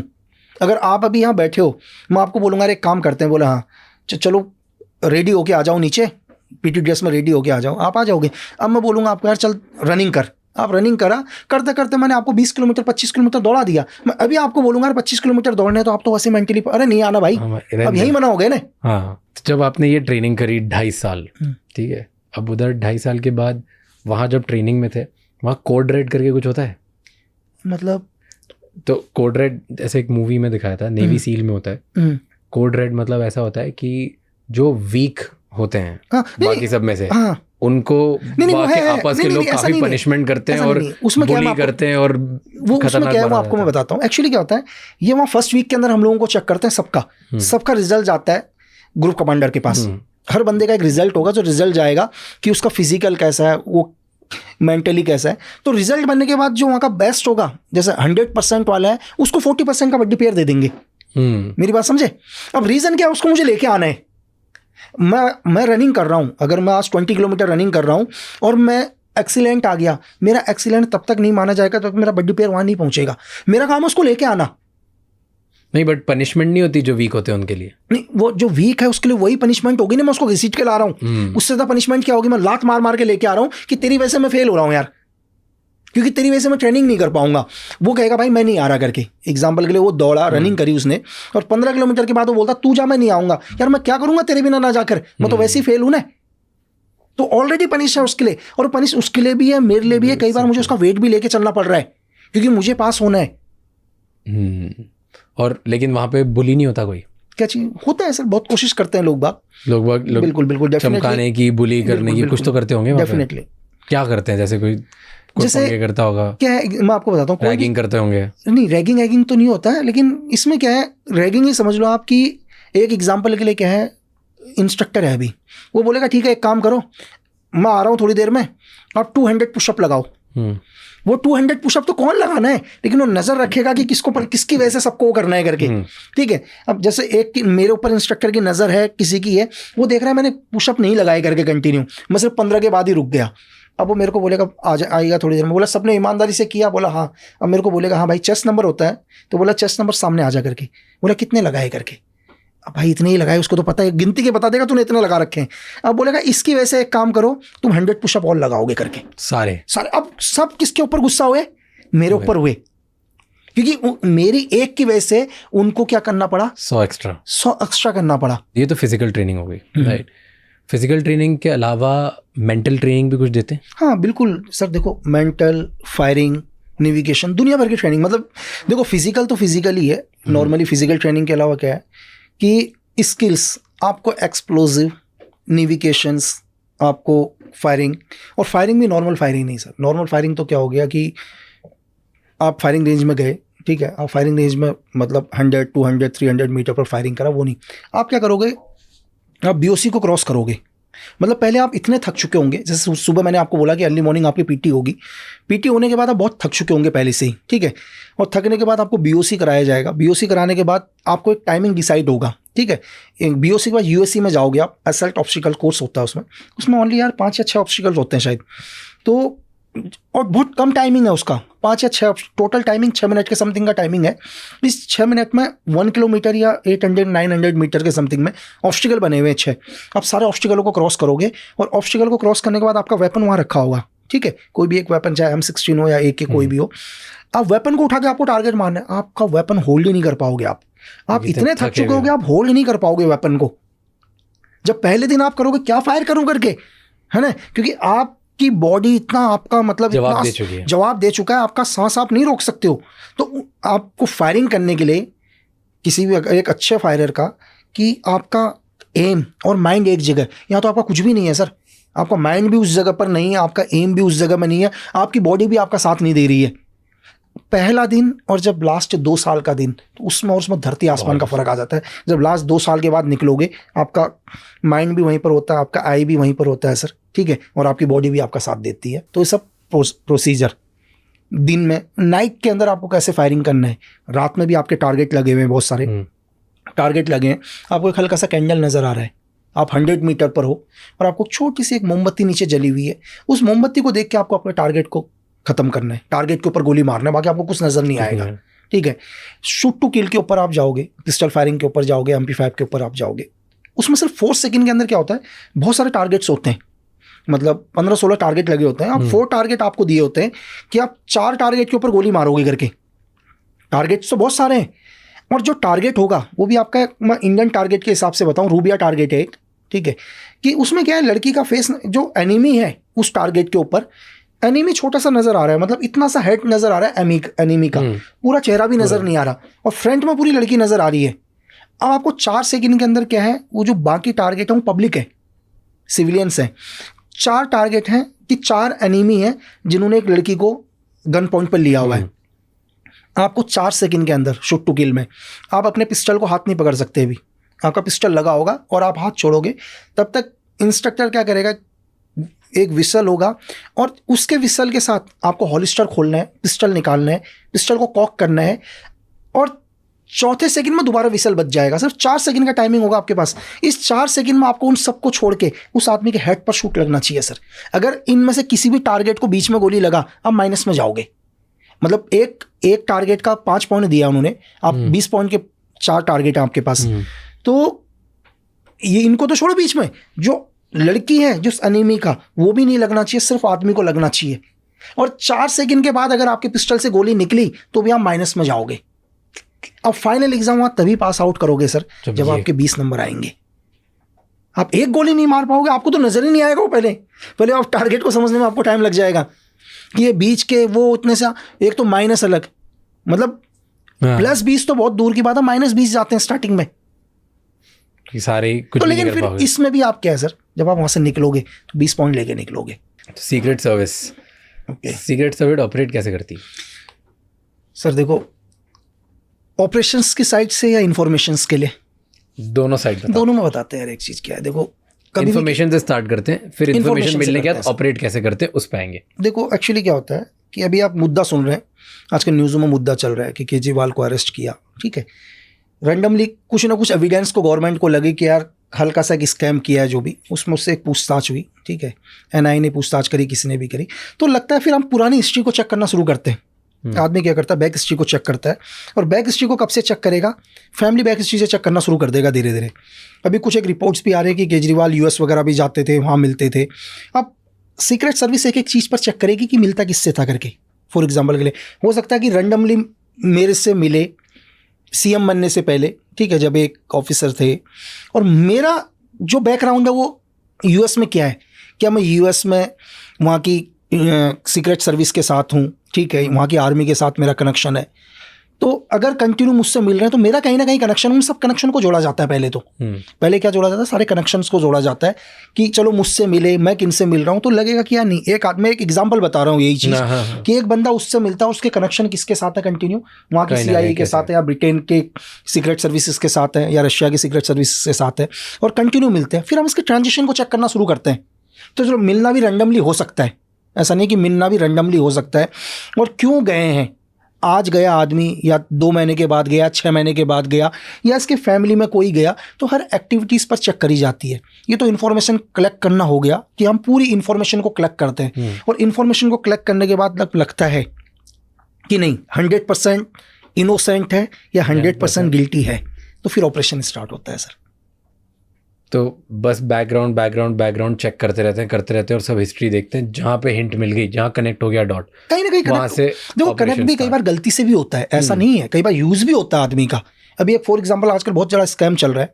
आजकल ISI ने क्या कर दिया कि रैंडमली वो लोग क्या चेक करते हैं, वो इंडियन आर्मी के लड़कों को ढूंढ रहे हैं, एयरफोर्स नेवी वगैरह, ठीक है, या जो भी गवर्नमेंट्स के लिए काम कर रहे हैं, जिनके पास इन्फॉर्मेशन, उनको एक नॉर्मली तरीके से क्या आता है, रिक्वेस्ट आता है सोशल मीडिया वगैरह में, एक सुंदर सी एक लड़की उन्हें रिक्वेस्ट भेजेगी, धीरे धीरे दोस्ती होगी, दोस्ती होने के बाद वो कभी नहीं बताएगी वो कहाँ से बात कर रही है करके, दोस्ती होने के बाद वीडियो कॉलिंग में भी चैट होगी, पहले वो विश्वास को जीतेंगे धीरे धीरे, ठीक है, नॉर्मली विश्वास को जीतेंगे, और उसको लगा कि यार लड़का क्या कहते हैं इंडियन इंटेलिजेंस की, जब 6-7 महीने दोस्ती हो गई उसकी बढ़िया वाली, वो बताएगी मैं उसका बैकग्राउंड इस तरह से होगा कि आपको जम्मू वम्मू यही नजर आएगी पूरा का पूरा, तो धीरे धीरे वो एक बोलेगी यार मैं एक प्रोजेक्ट कर रही हूँ करके, मैं भी एक PhD कर रही हूँ, कुछ भी कर रही हूँ, और मेरा प्रोजेक्ट आर्मी को लेकर है, उसको लगा यार आर्मी को लेकर मैं तेरी हेल्प कर देता हूँ ना करके, ठीक है।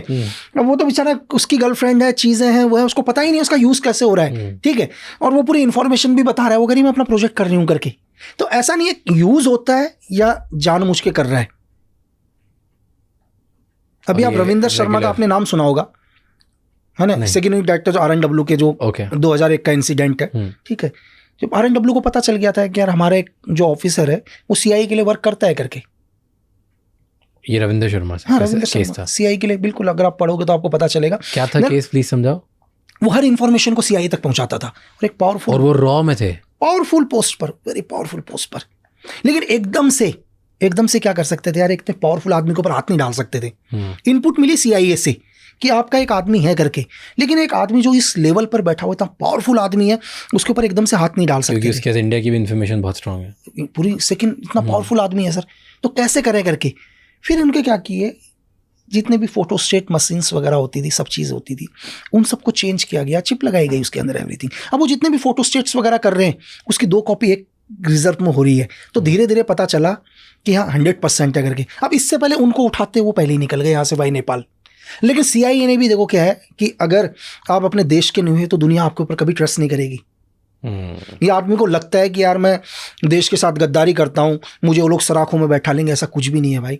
वो आपको सिर्फ तब तक यूज़ करेंगे जब तक आप काम के हो, ठीक है। जो एक कहावत है ना, जो अपनों का नहीं हुआ तो हमारा कभी होगा ही नहीं, और लास्ट में CIA ने खुद ही 2011 में ख़त्म करवा दिया। सर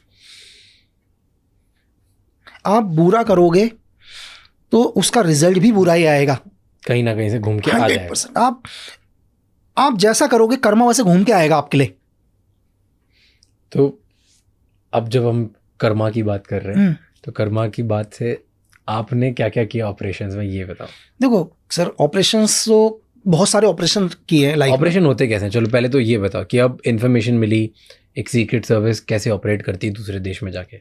मैंने आपको बताया एग्जांपल के लिए क्या है, हम लेते हैं एक आदमी है हमारे इस देश का है, ठीक है, पावरफुल आदमी है। वो क्या करता है, किसी दूसरे देश के आदमी से मिलता है, रैंडमली मिलता है, और धीरे धीरे हमारे को ये पता चलता है कि यार जिस आदमी से मिल रहा है, ठीक है, इसके कनेक्शन वहाँ के उन लोगों के साथ है जो हमारे देश के हित के लिए सही नहीं है, ठीक है। तो रैंडमली चेक करते हैं उसको। रैंडमली चेक करने के बाद क्या लगता है कि नहीं यार ये आदमी तो डेफिनेटली, चाहे किसी भी चीज़ के लिए, पैसों में बिक गया, किसी भी चीज़ का लालच है, ये काम कर ही रहा है, हाँ। है ना। तो हमारे देश में उस आदमी को एलिमिनेट करना कोई बड़ी बात नहीं है। बड़ी बात है उस आदमी को जो वहाँ बैठा हुआ है, ठीक है, उसको एलिमिनेट करने के लिए एक ऑपरेशन लॉन्च होगा। और जैसे मैंने आपको बताया कि अब जो ऑपरेशन लॉन्च होता है, अब आप अपने देश को छोड़ के जा रहे हो, अब आप अपने देश को छोड़ के जा रहे हो तो डेफिनेटली आपका तो सपोर्ट बंद हो गया, क्योंकि मैंने आपको बताया था थोड़ी देर पहले कि कभी भी अगर एक स्पाई या एक एजेंट अपने देश को छोड़ेगा, पकड़ा गया तो सजाए मौत, और देश डिनाई कर देगा कि पता ही नहीं। रूल है सर, वो तो करना ही पड़ेगा, क्योंकि जो आदमी जा रहा है उसको भी पता है कि डेफिनेटली देश मना कर देगा। अब लेकिन क्या है कि आपको एक आदमी को एलिमिनेट करना है, करेंगे कैसे, ठीक है। अब आपको वहां पर अपना क्या करना है, अपना पूरी की पूरी आपको एक टीम रेडी करनी है, ठीक है। ऑपरेशंस कैसे, एक एग्जांपल के लिए, एक उसकी हर लोकेशंस को चेक किया, उसके हर रूट को चेक किया। अब जो उस ऑपरेशन के अंदर आदमी जाएंगे, ठीक है, 3 लोग, उन 3 लोगों को भी नहीं पता होगा टारगेट है क्या करके, उनको पता ही, और वो 3 लोग जिंदगी में पहली बार मिल रहे होंगे और आखिरी बार मिलेंगे। मैं यहां हूं अभी कि सपोज करो यहीं एक टारगेट गिराना है, तो मुझे ये पता है कि E+ मतलब कल मुझे शाम को 1700 आवर्स पर क्या है, अंधेरी आना है। मुझे सिर्फ ये पता है कि अंधेरी आना है, बाकी मुझे कुछ नहीं पता अंधेरी कहाँ है करके, ठीक है। एक GR दे दिया, ग्रिड रेफरेंस, मेरे पास एक GR है, मेरे पास मैप है, उस मैप पर मुझे एक 4 फिगर दे दिए, उस 4 फिगर में मेरे को 1 किलोमीटर के दायरे में मुझे नहीं पता कहाँ जाना है। मुझे बोला कि इस 1 किलोमीटर के मैंने मैप पढ़ा है अपना सिर्फ, और मैप पर मैं होल्ड कर रहा हूँ, मतलब मैं जिस जगह पर बैठा हुआ हूँ वहाँ से 1 किलोमीटर का सर्कल मुझे नहीं पता क्या है करके। क्लियर है? आज मैं होल्ड कर दिया यहाँ पर। नेक्स्ट दिन मुझे बोला जाएगा 6 फिगर GR। जैसे मैंने 6 फिगर GR को चेक किया तो मुझे पता चला यहाँ से 800 मीटर या 700 मीटर पर दूरी पर मुझे पहुंचना है। अभी भी मुझे नहीं पता कि 100 मीटर का दायरा मेरा कौन सा है करके। ठीक है, ऐसी कोई और भी टीम है मेरी, उन टीमों को भी सेम। जब मैं 100 मीटर के दायरे में पहुंचा तो फिर मुझे बोला 10 फिगर का एक GR। ठीक है, मैं 10 मीटर पर पहुंचा, बोला रैंडमली एक बंदा वहां पर तुम्हें इस लुक पर देख रहा होगा, उसको भी हम पहली बार मिले थोड़ी देर के लिए। मैं जानता ही नहीं हूँ आदमी कौन है, कौन से देश का है, यहाँ का है, कहाँ का है, कुछ नहीं पता। फर्स्ट टाइम मिला, टारगेट हमारा एक ही है, उनको भी नहीं पता टारगेट कौन सा है करके। और भरोसा करना है तीनों को, लेकिन टारगेट नहीं पता ना अभी तक तो। और तीनों ना पहले भी नहीं मिले। अगर हम पहले भी मिले होते तो हम अपना दिमाग यूज करना शुरू करते, लेकिन दिमाग कोई और यूज कर रहा है।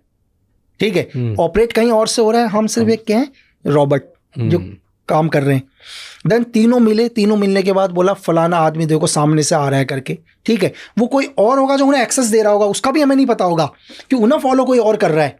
ठीक है, वो वहाँ से कंटिन्यू बता रहा होगा एक गाड़ी आ रही है, ठीक है, एक फलाने नंबर की गाड़ी आ रही है, रोड के उस पार आएगी, उसके अंदर एक आदमी बैठा हुआ है ब्लैक सूट पर, वो वहाँ पहुँच गया। कंटिन्यू एक और आदमी साथ में बता रहा है। ठीक है, कि टारगेट को एलिमिनेट करने वाले हम हो गए, इन्फॉर्मेशन गैदरिंग करने वाला कोई और हो गया। तो इस तरह से पूरी टीम होती है, और हम मिले फिर हम कभी नहीं मिलेंगे।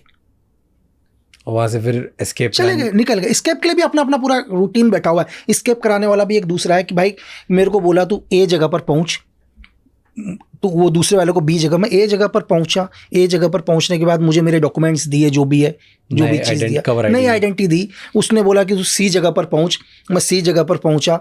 सी जगह पर एक आदमी मिला, तो हम पहली बार मिलेंगे और जिंदगी में फिर कभी नहीं मिलेंगे। ऐसे आपने कहाँ पे ऑपरेशंस किए? ऐसे बहुत सारी जगह पर करे सर। मैं जगह तो, कंट्री तो बता नहीं पाऊंगा, लेकिन बहुत सारे ऑपरेशंस रहे लाइफ में। कंट्री नहीं बता पाओगे? कंट्री नहीं बता पाऊंगा, बहुत सारे रहे। बहुत सारी ऐसी रही। कोई एक ऑपरेशन बताओ बिना कंट्री नाम दिए। अब एक्चुअली हुआ क्या था कि एक हमारे कभी सीनियर रहे होंगे कोई भी, हमने एक अपना बिजनेस, एक आदमी इस्टेब्लिश किया एक देश के अंदर, उसको सब कुछ दिया, पैसा ऐसा एवरीथिंग। अच्छा, एक बिजनेस पर्सन आप लोगों ने इस्टेब्लिश किया? हमने नहीं, मेरे सीनियर्स लोगों ने जो भी किया, मतलब इंडिया ने किया, क्योंकि उसका सिर्फ यही काम था कि जब भी उस देश में हमारे देश के लिए कोई दिक्कतें बढ़े या कोई कर रहा, हमारे जो लोग जाएंगे उसको सपोर्ट करेंगे करके। क्लियर है? अब उसने क्या किया, जब भी वहाँ पर एक ऑपरेशन लॉन्च करना था, ऑपरेशन लॉन्च करने के लिए उससे 1.5 CR की ज़रूरत थी। ठीक है, 2007 के समथिंग में। तो एक टीम गई वहाँ पर, उसके दिल में आ गया लालच।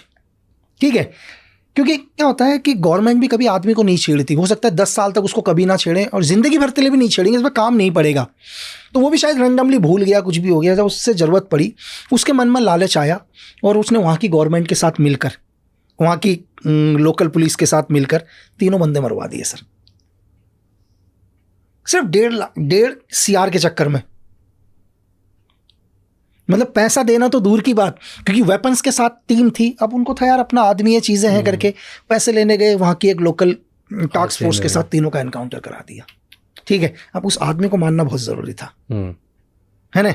अब उस आर्मी को मारने के लिए भी कम से कम 1.5 साल की प्लानिंग हुई। फिर उस आदमी को मारना, क्योंकि उसको गिराना बहुत ज़रूरी है। जिसने हमारे 3 आदमी खोए सर, 3 आदमी गए उसकी वजह से।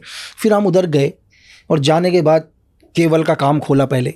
ठीक है, केबल के काम खोलने, मतलब पहले केबल वगैरह चलता था, आजकल तो हाँ, मतलब हमारी टीम थी वहीं पर। फिर केबल के काम में वहीं पर पूरी टीम लगी, केबल वगैरह के ऑपरेटर कंटिन्यू उसके ऊपर नज़र रखना शुरू किया। एवरीथिंग, सब कुछ नज़र रखा, उसके हर मूवमेंट के ऊपर हमारी टीम नज़र रख रही थी। ठीक है, अब टीम नज़र रखने के बाद एक दिन इनपुट मिल गया कि यार सुबह सुबह डेली वो टेनिस खेलने जाता है अर्ली मॉर्निंग। ठीक है, उसका डेली का रूटीन है, उसका हर रूटीन को फॉलो कर रहे थे। ठीक है, फिर एक दिन अर्ली मॉर्निंग सुबह गए। अब सुबह जाने के बाद मैं और मेरा साथी था, अब मुझे बाइक चलानी थी। अब मुझे बाइक के ऊपर थोड़ा सा भरोसा नहीं हुआ, क्योंकि कई टाइम के बाद मैं बाइक चला रहा था और मुझे लगा यार मैं एकदम से चला पाऊंगा नहीं चला पाऊंगा करके। तो देन मेरा जो भी एक साथी दूसरा वहाँ पर था, यार मैंने कहा मैं पीछे बैठता हूँ, तू बाइक चला। तो रैंडमली हम गए उधर पर अर्ली मॉर्निंग, सेम टाइम वो निकला वहाँ से, उसको एलिमिनेट किया। जैसे एलिमिनेट किया उसको, एलिमिनेट मतलब कैसे खत्म किया उसको गोली से? हाँ, गोली से खत्म किया। ओके। और देन वापस आए तो पीछे उसका एक बैग रखा हुआ था, और जैसे उसको किया, उसकी गाड़ी टकराई एक खंबे से, मिट्टी का है क्या, पत्थर का, बिजली का खंबा था, उससे टकराया तो पीछे का दरवाजा हल्का सा, वहाँ तो पीछे एक बैग था क्रिकेट का टाइप का। तो मैंने बोला अरे भाई देखे तो सही क्या है करके, कुछ और तो नहीं हो? तो देखे तो उसमें तो उस देश की करेंसी थी सर भाई, पूरी की पूरी पूरी भरी हुई थी करेंसी। ठीक है, अब हमने कहा यार इसको उठाए नहीं उठाए, तो उसको भी उठा लिया सर। उसको उठाने के बाद वापस उधर गए तो इतनी देर में तो हल्ला मच गया पूरा का पूरा हर जगह। ठीक है, तो ये हुआ करके उनको लगा कोई लूट या मर्डर हुआ करके साथ में। ठीक है, और किस्मत देख लो कि रीज़न कि उस आदमी ने 1.5 CR के लिए 3 बंदे मरवाए, है ना, 1.5 CR के लिए 3 बंदे मरवाए। और सेम अगर आप करेंसी देखो 10-15 लाख का फर्क रहा होगा करेंसी के हिसाब से, इतने ही उसकी गाड़ी के पीछे मिले सर। उसका कर्मा कह लो क्या कह लो। और ये अपन इंडियन गवर्नमेंट ने निकाल लिया सर? नहीं निकाले नहीं, तो वहीं चले गए सर। पैसा तो नहीं लाए, पैसा तो वहीं चला गया, उस करेंसी को यहाँ नहीं लाए। लेकिन वो करेंसी हमारा मतलब नहीं था, सिर्फ टारगेट को एलिमिनेट करना था। वो तो रैंडमली मिल गया पीछे। और वहाँ से फिर इंडिया वापस कैसे है? वापस सर अपनी टीम बिल्कुल वही एक दूसरी जगह पे गए, दूसरी जगह गए, थोड़ा होल्ड किया जब तक मैटर शांत नहीं हुआ, जब तक होल्ड किया। पर ज़्यादा बेटर उसी टाइम एलिमिनेट करते से निकलना अच्छा होता है कि नहीं, रुकना? डिपेंड करता है सर आपका टारगेट कहाँ पर है। जैसे अगर आपने ये XYZ कंट्री में एलिमिनेट किया, मैं आपको एक उदाहरण, और उसके बाद जब तक वहाँ की पुलिस को पता चलेगा तब तक वो वहाँ पे आपके बारे में सबूत इकट्ठा करेगी या फोटो कहीं से इकट्ठा करेगी, कुछ ना कुछ करेगी। उससे पहले तो आप देश छोड़ दो तो बच गए। नहीं सर, डिपेंड आपका टारगेट कहाँ पर है। अगर सपोज करो मुंबई में एक टारगेट है, मैं कहाँ जाऊँगा मुंबई से? अगर आप मुझे गोरखपुर में एक टारगेट देते हो, मैं नेपाल निकल जाऊँगा। मेरे लिए उसी टाइम निकलना बहुत ईजी है। बट जैसे अगर मान लो मुंबई में हो तो मुंबई से सीधे निकल के आप पहले यहाँ से कैसे निकलोगे सर? मुझे छोड़ना तो देश ही पड़ेगा ना। मैं फ्लाई तो करूंगा नहीं यहाँ से, अब मैं फ्लाई तो करूंगा नहीं ना, मैं LOC क्रॉस करूंगा, चाहे मैं वाई नेपाल निकलूं, वाई बांग्लादेश निकलूं। पानी से निकलना पड़ेगा, लैंड से निकलना, कहीं से निकलना पड़ेगा, मैं फ्लाई नहीं कर पाऊंगा। लेकिन इतनी देर में मैंने आपको बोला कि आपका टारगेट दुनिया के कौन से कोने में है, वो लोकेशन कहाँ पर है, वो बहुत डिपेंड करता है। अगर सेम मुंबई में एक टारगेट होता है एग्जाम्पल के लिए, तो मेरे से यहाँ से निकलना बहुत मुश्किल हो जाएगा, मुझे होल्ड करना पड़ेगा कुछ भी करके, क्योंकि मैं नहीं क्रॉस कर पाऊंगा इंडिया। यही टारगेट मुझे आप गोरखपुर में देते हो, यही टारगेट मणिपुर के अंदर देते हो, ठीक है, मेरे लिए बहुत ईजी होगा क्योंकि बॉर्डर बहुत नजदीक है। डिपेंड करता है मैं कितनी देर में बॉर्डर क्रॉस करूंगा करके। एंड यूजुअली ज़्यादा सेफ लैंड होता है वाटर होता है? नहीं, लैंड ज़्यादा सेफ, पानी से भी ज़्यादा, पानी से ज़्यादा सेफ लैंड। क्यों ऐसे? क्योंकि एक्चुअली क्या है सर कि लैंड से हम लोग निकलेंगे, पानी से हम लोगों को रडार, देखो पानी से मैं तैर के तो जाऊंगा नहीं सर, डेफिनेटली तैर के तो मुझे बोट लेके जाना पड़ेगा, बोट रडार पर आएगा सर, है ना, कहीं कहीं नेवल बेस के रडार में आएगा। लेकिन जब मैं लैंड क्रॉस कराऊंगा, लैंड में मैं दुनिया के किसी रडार में नजर नहीं आऊंगा, तो लैंड से ज़्यादा आसान, लैंड से ज़्यादा ईजी है। वही तो, आप जैसे सीक्रेट सर्विस में थे, आपको बहुत चीज़ें पता होगी। इंडिया को सबसे ज़्यादा खतरा कौन से देश से? देखो सर, इंडिया को जो खतरा है सबसे ज़्यादा, अभी तो हमारा पड़ोसी देश ही चाइना है सर, जिससे हमारे को सबसे ज़्यादा दिक्कत है सर, डायरेक्ट तरीके से भी सबसे ज़्यादा दिक्कत हमारे को चाइना से ही है। क्योंकि चाइना कभी नहीं चाहेगा कि हम पावरफुल बने सर, क्योंकि पूरा का पूरा एशिया कंट्रोल चाइना ही चाहता है। ये आप अभी से मत देखो, अगर आप 1955 के अंदर देखो तो आप ज़ियाओ लाई जो चाइना के उस टाइम प्रीमियम थे, हमने एक बांडुंग कॉन्फ्रेंस करी उस टाइम, अगर आपको पता हो, एक बांडुंग कॉन्फ्रेंस हुई थी। एक्चुअली क्या होता था, जब सेकेंड वर्ल्ड वॉर के बाद, जब सेकेंड वर्ल्ड वॉर खत्म हुआ 1945 के बाद, हम लोग 47 में हम फ्रीडम हुए, 49 में चाइना हुआ, और उस टाइम दुनिया में 2 ही सुपर पावर देश थे सर, एक USSR था और दूसरा अमेरिका था। ये दोनों पावरफुल बन रहे थे। अब ये दोनों पावरफुल बन रहे थे, दोनों पावरफुल बनने के लिए हम लोग भी चाहते थे यार हमारी भी अर्थव्यवस्था सही हो। उसके लिए सबसे पावरफुल लीडर नेहरू जी, अपने ज़ियाओ लाई जिनको ब्रेन ऑफ चाइना कहा जाता है सर, दोनों ने डिसाइड किया कि यार हम क्यों ना एक बांडुंग कॉन्फ्रेंस करें और इसमें सारे यूरोप और एशिया के देशों को बुलाएं कि हमको भी आगे बढ़ने का अधिकार है। तो चाइना बिल्कुल, ये 1955 से देखो आप कि चाइना बिल्कुल ठीक है, कंधे से कंधा मिलाकर चल रहा है, ठीक है। और तभी 11 अप्रैल 1955 को सुबह 11 बजे एक इंसिडेंट हो जाता है कि जिस प्लेन के अंदर ज़ियाओ लाई जा रहे थे, वो प्लेन हमारा था, इंडियन एयरलाइंस का प्लेन था, इसका निकनेम कश्मीर प्रिंसेस था। वो प्लेन इन्हें हांगकांग से लेकर जकार्ता लेके जाना था, ठीक है। क्रू मेंबर भी इंडिया का था उसमें 6 के 6, और ज़ियाओ लाई को उस प्लेन में जाना था। और वो प्लेन के अंदर एक्चुअली क्या होता है, धमाका हो जाता है और ब्लास्ट हो जाता है, और ये प्लेन नथुला आइलैंड में जाके गिरता है। जब ये प्लेन नथुला आइलैंड में जाके गिरा और उस दिन चाइना के प्रधानमंत्री नहीं बैठे इस प्लेन में प्रीमियम वहाँ के, उनके अपेंडिक्स का दर्द हो गया था। पूरा वर्ल्ड एक तरफ हो गया सर। पूरी दुनिया ने क्या बोला कि हिंदुस्तान को आप एक टेररिज्म देश घोषित करो, क्योंकि इंडिया क्या करता है, बोलता तो भाईचारा है करके कि मैं भाई हूं करके, और ये चाइना के प्रधानमंत्री को मारने की प्लानिंग करता है करके। ठीक है, आप चाहे KGP ले लो, उस टाइम CIA ले लो, MI5 ले लो, ठीक है, इसकी PRC ले लो, ताइवान की KMT ले लो, ये सब के सब लोग बोलते हैं कि इंडिया एक टेररिज्म देश है, क्योंकि प्लेन भी इसका और क्रू मेंबर भी इसके, तो पूरा प्लेन इसके कंट्रोल में था। प्लेन हमारा बॉम्बे से कलकत्ता गया, कलकत्ता से जकार्ता गया, जकार्ता से हांगकांग गया, सारा क्रू मेंबर हमारा ही था। ठीक है, और प्लेन के अंदर बॉम्ब भी इंडिया ने रखा। क्यों रखा? क्योंकि हिंदुस्तान एशिया में पावरफुल बनना चाहता था, एशिया में पावरफुल बनना चाहता था। क्या करें नेहरू जी, पूरे वर्ल्ड एक तरफ हो गया। तो हमने, अब हमारे पास एक ही चाह रहा था कि हम कैसे भी अपने आप को इनोसेंट प्रूफ करें सर। चाइना ने उसमें भी बोला कि यार, चाइना दो तरफा गेम खेलता है। चाइना नेहरू जी को बोलता है कि नेहरू जी मैं तो आपके साथ हूं करके, है ना, और मुझे लगता है कि ये धमाका आपने, मुझे लगता है कि ये धमाका आपने नहीं किया, लेकिन मेरी एजेंसी बोलती है कि धमाका आप ही ने किया है। वहाँ के प्रधानमंत्री बोलते हैं कि मुझे रैंडमली लगता है कि आपने नहीं किया, लेकिन मैं गलत भी हो सकता हूँ, क्योंकि पूरी दुनिया की एजेंसी बोल रही है और मेरी खुद की एजेंसी बोल रही है कि इस ब्लास्ट के पीछे इंडिया का हाथ है करके। तो बोलता है कि मैं इतना कर सकता हूँ आपके लिए कि आप इसको पूरी दुनिया में आपका ही ऑफिसर इसको लीड करे, मैं इतना फेवर कर दूंगा आपको। तो यार नेहरू जी ने बोला यार ये भी बहुत कि मतलब ये केस अब इंटरनेशनल केस है ना, ये जो केस है एक इंटरनेशनल केस है, तो इस केस को जो लीड करे वो आपका ऑफिसर लीड कर ले पूरी दुनिया में। ठीक है, तो यार नेहरू जी ने कहा ये भी बहुत अच्छी बात है सर, आप हमारे को इतना सपोर्ट कर रहे हो, और क्या चाहिए।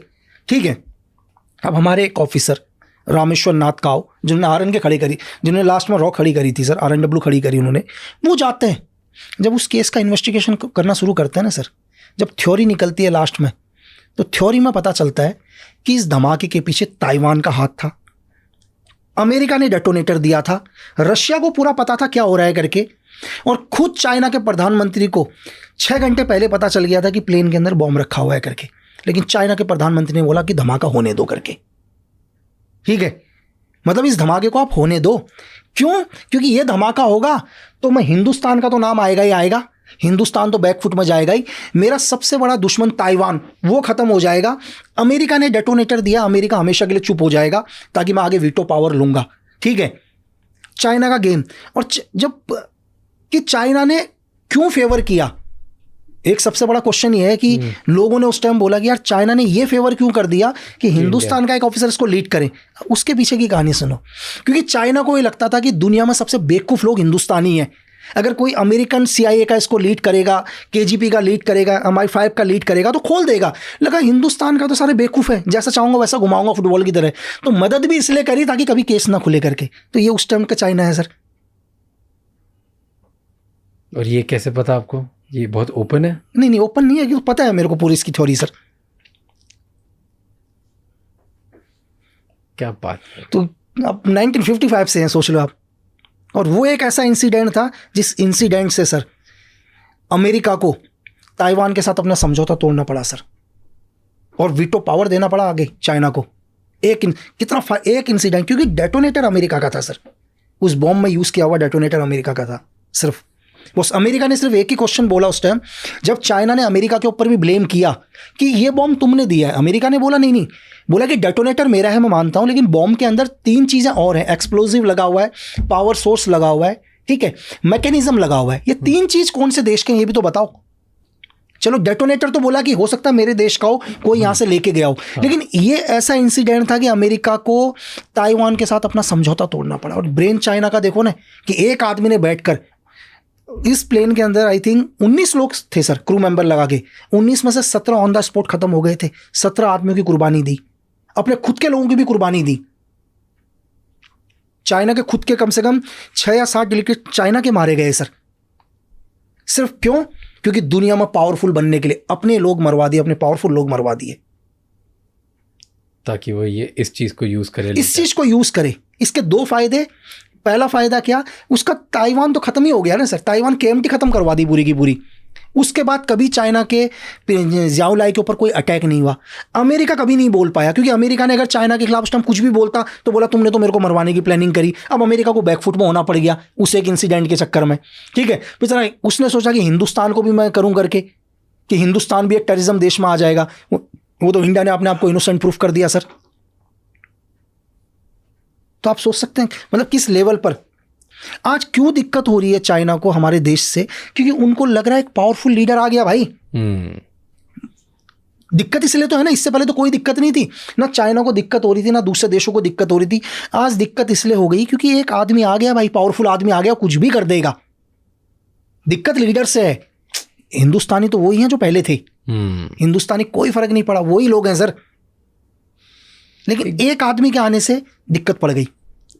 एक बात बताओ, इंडिया की अब वर्ल्ड में इमेज बेटर हो गई? क्या लोग डरने लगे इंडिया से कि इंडिया से पंगा नहीं लेना? नहीं, 100% सर। चाहे कुछ भी हो, आज लोग बोल रहे हो। आज की जो सिचुएशन चल रही है सर, जो प्रेजेंट टाइम में लग रहा है कि प्रेजेंट टाइम में पूरी दुनिया को ये पता है कि अगर हमने इसके अगेंस्ट कुछ किया तो दुनिया के किसी भी कोने में आकर इंडिया हमको थ्रेट करेगा करके।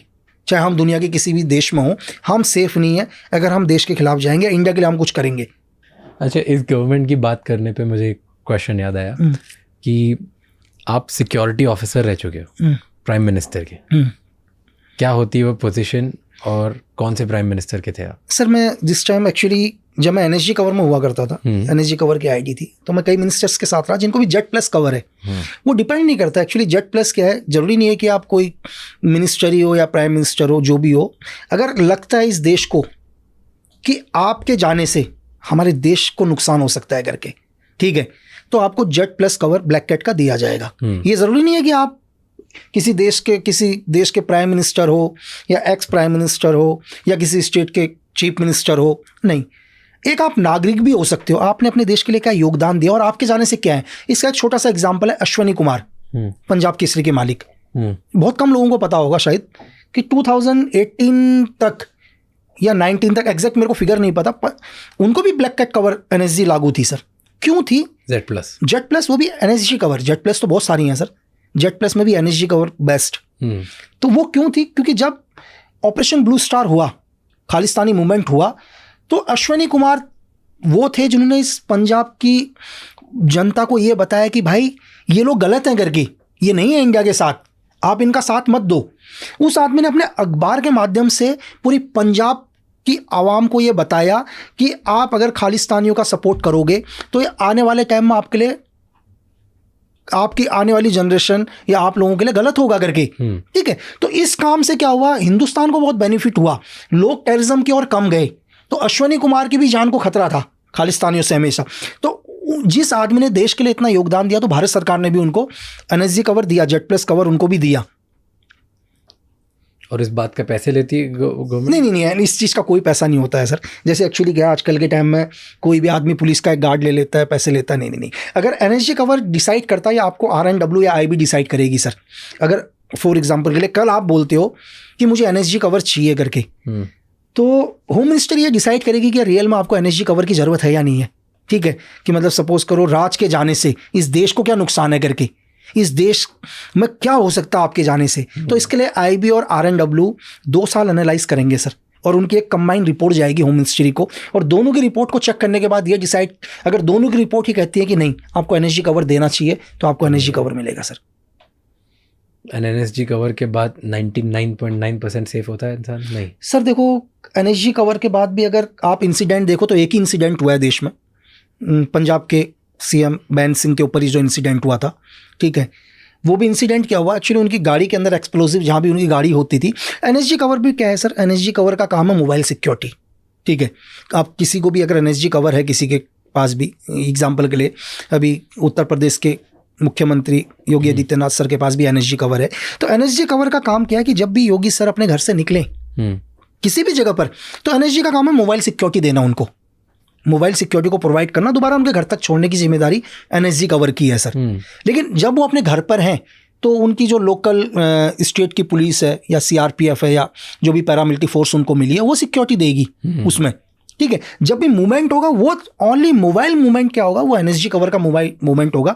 तो बैन सिंह के ऊपर भी इंसिडेंट क्या हुआ, जो रूटीन उनकी गाड़ी थी सर, वो रूटीन उनकी जो गाड़ी जब भी सर्विस के लिए गाड़ी जाती थी सर्विस वगैरह करने के लिए, वो जब बाहर गई तो उसमें एक्सप्लोसिव प्लान कर दिया सर। तो सेफ तो सर देखो, सेफ तो दुनिया में मौत तो आएगी सर। अब वो क्या बहाना लेके आती है वो कुछ नहीं कह सकते, लेकिन है तो आप 99% सेफ हो, 100% तो दुनिया में कुछ भी नहीं कर सकते हैं सर। तो ये अभी जैसे एनएसजी कवर है, ये सिर्फ चीफ मिनिस्टर्स और प्राइम मिनिस्टर्स को ही मिलती है? नहीं सर, प्राइम मिनिस्टर के पास एसपीजी है, अभी एसपीजी कवर में आते हैं प्राइम मिनिस्टर और Gandhi special protection group sir. वो एसपीजी का अपना ग्रुप है सर। एनएसजी से भी ऊपर होता है? नहीं सर, एक्चुअली देखो एनएसजी क्या है, NSG national security guard. NSG का काम है सर ऑपरेशंस करना। एनएसजी का काम सिक्योरिटी नहीं है कि हम सिक्योरिटी प्रोवाइड करेंगे करके। एनएसजी सिक्योरिटी के लिए नहीं बन रखी है, नेशनल सिक्योरिटी गार्ड बनी है कि इस देश के अंदर अगर कोई भी टेररिज्म अटैक होता है या स्काई मार्शल या एयर में कोई भी प्लेन हाईजैक होता है, जैसे 99 में IC-814 जो हाईजैक हुआ था इंडियन एयरलाइंस की प्लेन जो गंदार लेकर गए थे, उसके बाद स्काई मार्शल भी बनाई गई।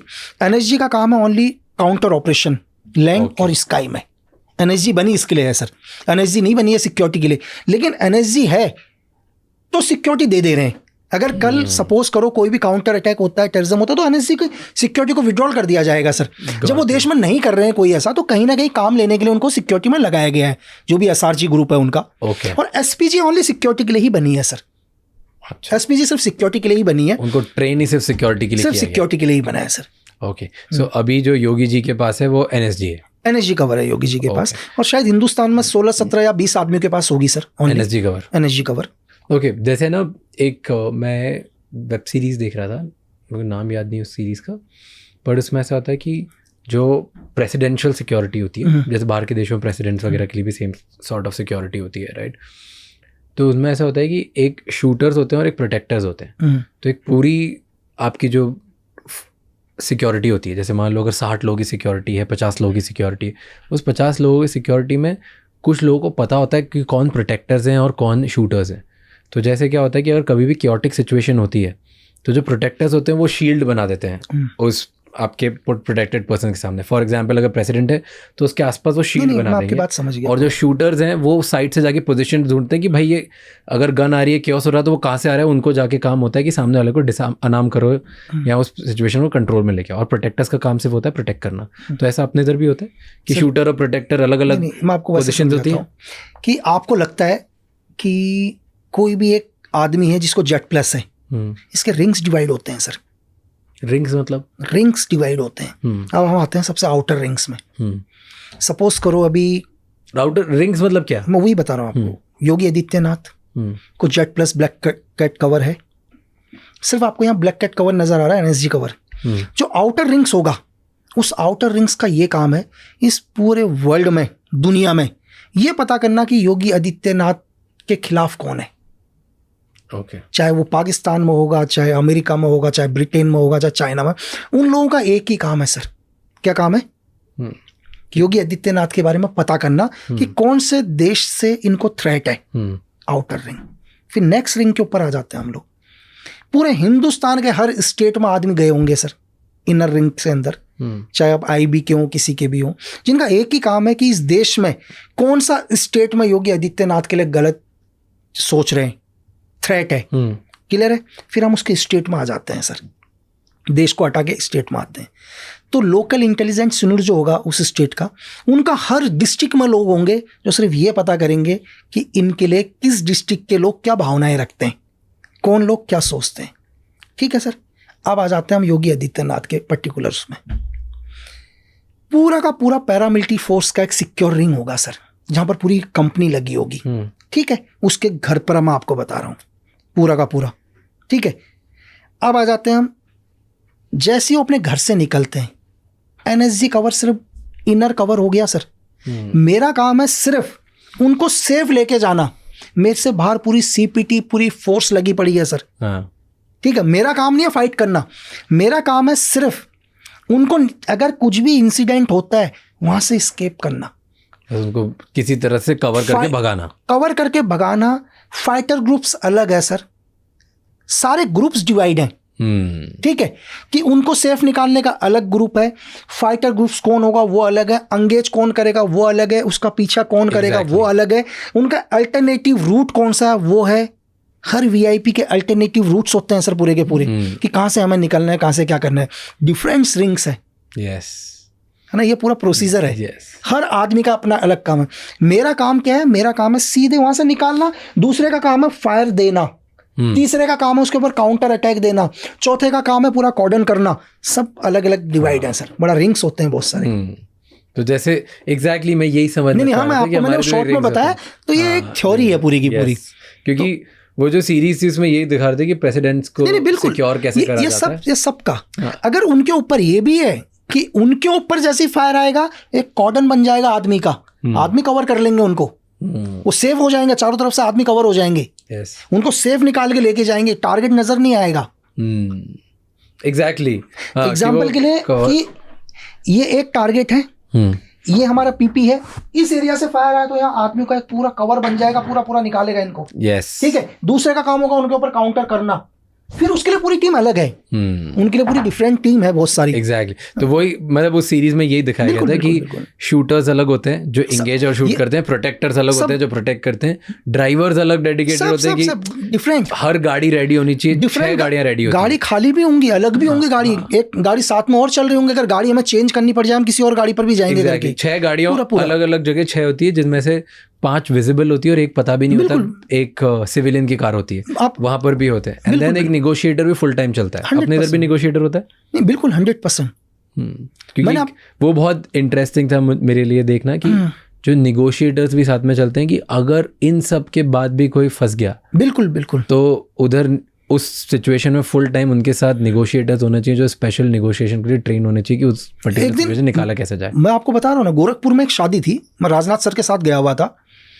अब एक्चुअली क्या हुआ कि यार वो शादी थी कि नहीं की, तो शादी में वो लोग अंदर गए तो ड्राइवर थे, यार मुझे लगा ड्राइवर को भी खाने के लिए भेज देना चाहिए यार। मेरी गलती क्या हो गई, मैंने ड्राइवर को खाने के लिए भेज दिया, और जैसे ही खाने के लिए भेजा राजनाथ सर आ गए यार। अब वहाँ तो पता नहीं उस शादी में तो हजारों की भीड़ आ रखी थी सर, अब मैं क्या करूँ, है ना, तो मुझे दूसरी गाड़ी में बैठाना पड़ा उनको। और मैंने वहाँ एक प्रोग्राम चल रहा था, एक कॉमेडियन है राजू श्रीवास्तव, उनका प्रोग्राम चल रहा था, मैंने प्रोग्राम को स्टॉप कर मैंने भेज दिया गाड़ी, टारगेट मूव कर दिया, मैंने अनाउंस करवाया कि यार ड्राइवर जल्दी आओ, मैं पीछे की गाड़ी से निकला। तो इतनी फास्ट पे ये सब बिल्कुल स्पेसिफिक, ये सब अवेयरनेस होनी चाहिए कि आपका प्रेजेंस ऑफ माइंड क्या चल रहा है सर, और वो रुकते नहीं है। नहीं सर, एक पीपी रुकेगा ही नहीं कभी भी। क्या होता है पीपी के लिए, क्या गाइडलाइंस होती है कि वो चलते चलते रुक नहीं सकते? नहीं, वो अपनी मर्जी से अपने बच्चे को भी गाड़ी में नहीं बैठा सकता सर, अपनी वाइफ को नहीं बैठा सकता। अच्छा, और बताओ, अगर सपोज करो एक एग्जांपल के लिए, एक जेट प्लस है ना, जेट प्लस है, वो अपनी वाइफ को अपनी कार में नहीं बैठा सकता सर। क्या बात नहीं, बिल्कुल उसकी वाइफ, मैं नहीं जानता उसकी वाइफ को, उसकी वाइफ उसके घर के अंदर होगी, कहीं और होगी, वो दूसरी गाड़ी में आएगी, उसकी वाइफ मरवा दे सर उसको। उनके बच्चे भी नहीं बैठ सकते? मैंने कह दिया वाइफ नहीं बैठेगी सर, बच्चा तो दूर की बात, फिर उसकी वाइफ भी उसके साथ नहीं बैठेगी सर, एज ए प्रोटोकॉल। और क्या प्रोटोकॉल्स होते हैं? आपने बोला रुकना भी अलाउड नहीं होता? नहीं, जैसे मूवमेंट कर रहा है वो हर रूट्स हर फॉलो करेगा अपने सिक्योरिटी ऑफिसर के हिसाब से। तो फॉर एग्जाम्पल जैसे सर बाहर आ गए, एक बार बोल दिया होल्ड, आपने बोला कि 5 मिनट रुको, गाड़ी आ रही है, ऐसा नहीं कर सकते? नहीं, अगर मैंने बोल दिया एग्जाम्पल के नहीं सर वेट करो करके, तो वेट, चाहे वो 10 मिनट रुक जाए, 15 मिनट, सर वेट करो, 10 मिनट रुकेंगे हम यहाँ पर। क्यों रुकेंगे, वो डिफरेंट चीज़ है, कुछ भी होता मुझे नहीं लग रहा कि भी जाना चाहिए, मैंने बोला मूव तो मूव, नहीं रुकेंगे फिर। तो जो एक कमांडिंग ऑफिसर होगा उस पर्टिकुलर उसमें, जिसको जो भी बोलेंगे, बिल्कुल हाँ, हर किसी का लीड होगा। आपकी मीटिंग खत्म हो गई ना, अब आपको जाना है, कैसे जाना है हमारे ऊपर है, जाना कैसे, कब जाना है, कितनी कैसे जाना है, कैसे जाना है, गाड़ी की स्पीड क्या रहेगी, कहाँ होगा, कौन सा रूट फॉलो करेंगे, सब एवरीथिंग। और ये आपका ही काम होता है बाहर भी मैनेज करना कि सब दूर ट्रैफिक रुकवाओ और इनको निकालना। वो लोकल पुलिस के साथ टच पर रहते हैं पूरा का पूरा, एवरीथिंग वो पूरा क्लियर करके देगा आपको, रूट पूरा क्लियर करके। मैंने जब रिसर्च कर रहा था आपके बारे में तब पढ़ा कि छोटा राजन ने आपको ऑफर दिया था उनको ज्वाइन करने के लिए। सर एक्चुअली क्या है, छोटे राजन के एक राइट हैंड है ना, जानते हैं मेरे को बहुत पहले से, जब मैं सीक्रेट सर्विस के लिए काम करता था तब भी जानते थे। तो एक मैसेज आया मेरे पास जब मैं जेल में था, तो मुझे मैसेज आया नॉर्मली, और मैसेज भी किसी और ने नहीं दिया, जो राजन का राइट हैंड था उसने एक पुलिस ऑफिसर को मैसेज दिया। अब सोचो आप, एक पुलिस ऑफिसर आके मुझे मैसेज देता है, ठीक है, कि आपके लिए एक मैसेज आ रखा है करके। मैंने बताओ, तो उसने बोला मैसेज में, उसका मैसेज क्या था? मैसेज ये था कि आपके लिए एक मैसेज आया कि बड़े बरगद की छाया बड़ी होती है करके, वो आपको आंधी से भी बचाता है, तूफान से भी बचाता है करके, है ना। तो कहने का इनडायरेक्ट मतलब था कि एक राजन एक बड़ी बरगद का छाया है, उसके साथ रहोगे तो आंधी से भी बचोगे और तूफान से भी बचोगे, है ना। ठीक है, तो फिर मैंने उसको रिप्लाई दिया, उस ऑफिसर को रिप्लाई दिया। मैंने उनको बोलना, मैंने कहा कि ठीक है अभी केस है, मैंने कहा ज़िंदगी में, बोला कि तो ये सोच के बताओ कि हमारे साथ काम करोगे या नहीं करोगे। तो मैंने उनको बोला, मैंने कहा सर मैं अभी सिर्फ एक ही चीज़ सोच रहा हूँ कि मुझे यहाँ से बाहर कैसे निकलना है, बस। मैंने कहा उनको ये बोलना कि मैं सुबह और शाम को सिर्फ एक ही चीज़ सोच रहा हूँ, मैं इन 4 दीवारों से बाहर कैसे जाऊँ, बस। फिर उसका कभी कोई नहीं आया सर, कभी भी नहीं आया, कभी भी नहीं आया। बट कभी और कोई अंडरवर्ल्ड ने कोशिश करी? छोटा मोटा वो तो चलता रहता है, कोई बोलता है कि ज्वाइन कर लो, ये कर लो, हमारा वो काम देख लो, चीज़ें देख लो, एवरीथिंग। ओके, मेरे 2-3 क्वेश्चन है इसको लेके कि अंडरवर्ल्ड कितना पॉलिटिक्स से या पॉलिटिशियन से जुड़ा हुआ है? देखो पॉलिटिक्स दोनों एक दूसरे से हैं सर, दोनों को एक दूसरे की ज़रूरत पड़ती है ना। आप आंकड़ा उठाकर देखो कभी भी, आपको पता है अभी इलेक्शन स्टार्ट हो गए, इस टाइम क्राइम सबसे कम होगा सर। क्यों होगा? इस टाइम सारे क्रिमिनल्स सब इलेक्शन के काम में लग चुके हैं। क्राइम रेशियो, आप दुनिया का कोई भी क्राइम रेशियो देखो तो जब भी किसी देश के अंदर इलेक्शन होता है क्राइम रेशियो घट जाता है, क्योंकि सारे पॉलिटिशियनों के लिए वही लोग काम कर रहे हैं, बिजी हो गए ना एक साइड में। एक की हम लोग सिक्योरिटी ऑफिसर की बात करते हैं, एसपीजी की बात कर रहे थे, पीएम, प्रेसिडेंट्स, सीएम, इनकी सिक्योरिटी की बात करते हैं, राइट। इनमें जैसे इंदिरा गांधी के साथ हुआ, राइट, इंदिरा गांधी जी के साथ यही हुआ कि उनके बॉडीगार्ड्स के थ्रू ही शायद शूट आउट कर दिया था, राइट। और ऐसे बहुत सारे केसेस होते हैं अराउंड द वर्ल्ड। तो ये कैसे डिसाइड होता है, कैसे ट्रस्ट किया जाता है कि ये इंसान ट्रस्टेबल है, ये मैं अगर प्राइम मिनिस्टर हूँ या मैं एक चीफ मिनिस्टर हूँ तो मेरे आसपास ये लोग रह सकते हैं? सबसे पहले क्या होता है कि आर्मड फोर्स का कोई भी बंदा, एसपीजी के अंदर क्या है, पैरामिलिट्री फोर्सेस है, आर्मी नहीं है एसपीजी में। तो पैरामिलिट्री फोर्सेस का कोई भी बंदा क्या होता है, एसपीजी के लिए अप्लाई करता है। क्या करता है? एसपीजी के लिए अप्लाई करता है कि मैं एसपीजी में जाना चाहता हूँ। अब इसका पूरा बैकग्राउंड चेक किया जाता है, इसका, इसके बाप का, इसके पूरे खानदान का बैकग्राउंड, ठीक है, पूरी हिस्ट्री क्लियर होती है इनकी कि ये बंदा, इसके दूर दूर के खानदान में भी आज तक का कोई भी गलत रिकॉर्ड नहीं है किसी का भी, क्लियर है। इसके बाद क्या होता है, ये एसपीजी के लिए अप्लाई करते हैं, एसपीजी में आ गया। अब इसके ऊपर भी एजेंसीज की नज़र होती है, इसके हर मूवमेंट के ऊपर, ठीक है। ये जब छुट्टी भी जाता है तब भी इसके ऊपर नज़र होती है, किससे बात करता है फ़ोन, इसके हर मूवमेंट के ऊपर नज़र होता है, बस होता है हर मूवमेंट के ऊपर। तो ऑलरेडी जो भी उसकी सिक्योरिटी में ऑब्जर्वेशन में है, पूरा का पूरा सर्वेलेंस में लगा हुआ है वो हर चीज़, ठीक है। इससे कंट्रोल पहले तो जाने से भी पहले उसका बैकग्राउंड चेक किया जाएगा, चाहे वो किसी भी फोर्स का हो। अगर सपोज करो कोई सीआरपीएफ का है और सीआरपीएफ का एक आदमी फॉर एग्जांपल के लिए कि एसपीजी के लिए अप्लाई करना चाहता है, एक असिस्टेंट कमांडर सीआरपीएफ का, और पता चलता है कि सीआरपीएफ का जो असिस्टेंट कमांडर है एसपीजी के लिए अप्लाई करना चाह रहा है, तो पता चला कि इसके जो ताऊ जी के बेटे के पोते के नाना के भाई कांग्रेस में, तब भी नहीं आएगा वो। इतना लंबा रिलेशन भी बता दिया मैंने आपको कि ये कांग्रेस में एक नेता है, छूट भुइया ही क्यों ना है, यानी कि कांग्रेस को हल्का सा सपोर्ट कर दिया उन्होंने, इतनी तो भी उसको एसपीजी में नहीं लेंगे। तो फिर तो कंप्लीट ट्रैक रिकॉर्ड, पर तो भी 100% श्योरिटी तो हो नहीं सकती। 100% नहीं होती तो नहीं, सर्वेलेंस है ना कंटिन्यू, हर मूवमेंट पर, कहीं भी शक होगा तो हटा देंगे।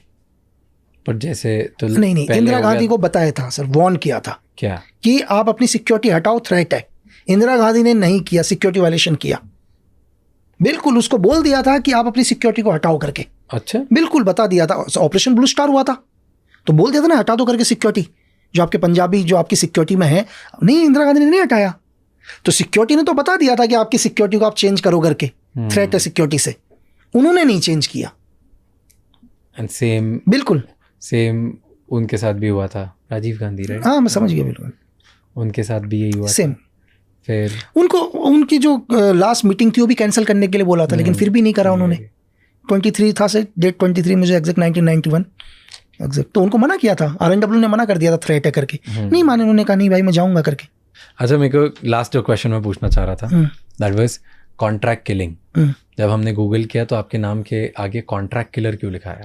देखो एक्चुअली क्या है, मैंने आपको बोला कि कुछ एक नाम आया नहीं कि एक्चुअली आपका लीमो आपका नेम है और लीमो कॉन्ट्रैक्ट किलिंग में के साथ नाम आया गया। नहीं एक्चुअली क्या है सर, इसमें कोड है लीमा के नाम से, है ना, लीमा के नाम से कोड है। क्योंकि मैंने जैसे आपको बताया कि कुछ एक जगह पर, चाहे बांग्लादेश रहे हो, है ना सर, चाहे श्रीलंका रहा हो, है ना, चाहे आपका ये बलूचिस्तान रहा हो, तो वहाँ पर कुछ इंसिडेंट्स आए, ठीक है, तो कुछ एक इंसिडेंट्स हुए थे, चाहे कॉन्गो में हुआ हो, तो उस इंसिडेंट्स के नाम को इनडायरेक्ट तरीके से मेरे साथ जोड़ा गया था करके। अच्छा, ठीक है, तो लीमा ज़बरदस्ती जोड़ा गया कि नहीं, नाम तो लीमा मेरा कोड ही है। अच्छा, है ना, आपका कोड लीमा है और लीमा के आगे लिखा गया लीमा कॉन्ट्रैक्ट किलर है। हाँ, तो वो ये कहते हैं कि जो भी ये रिपोर्ट से कहती है कि ये किलिंग्स, जो भी किलिंग्स हुई हैं, ये किलिंग्स मैंने करी हैं अपने पर्सनल उसके लिए। ओके, पर्सनल एजेंडा के लिए, पर्सनल एजेंडा के लिए। और जबकि आपने करी है। नहीं, मैंने तो कुछ नहीं सर, मैं तो एक इनोसेंट आदमी हूँ, है ना। Got it. तो बट कॉन्ट्रैक्ट किलिंग बहुत नॉर्मल है इंडिया में?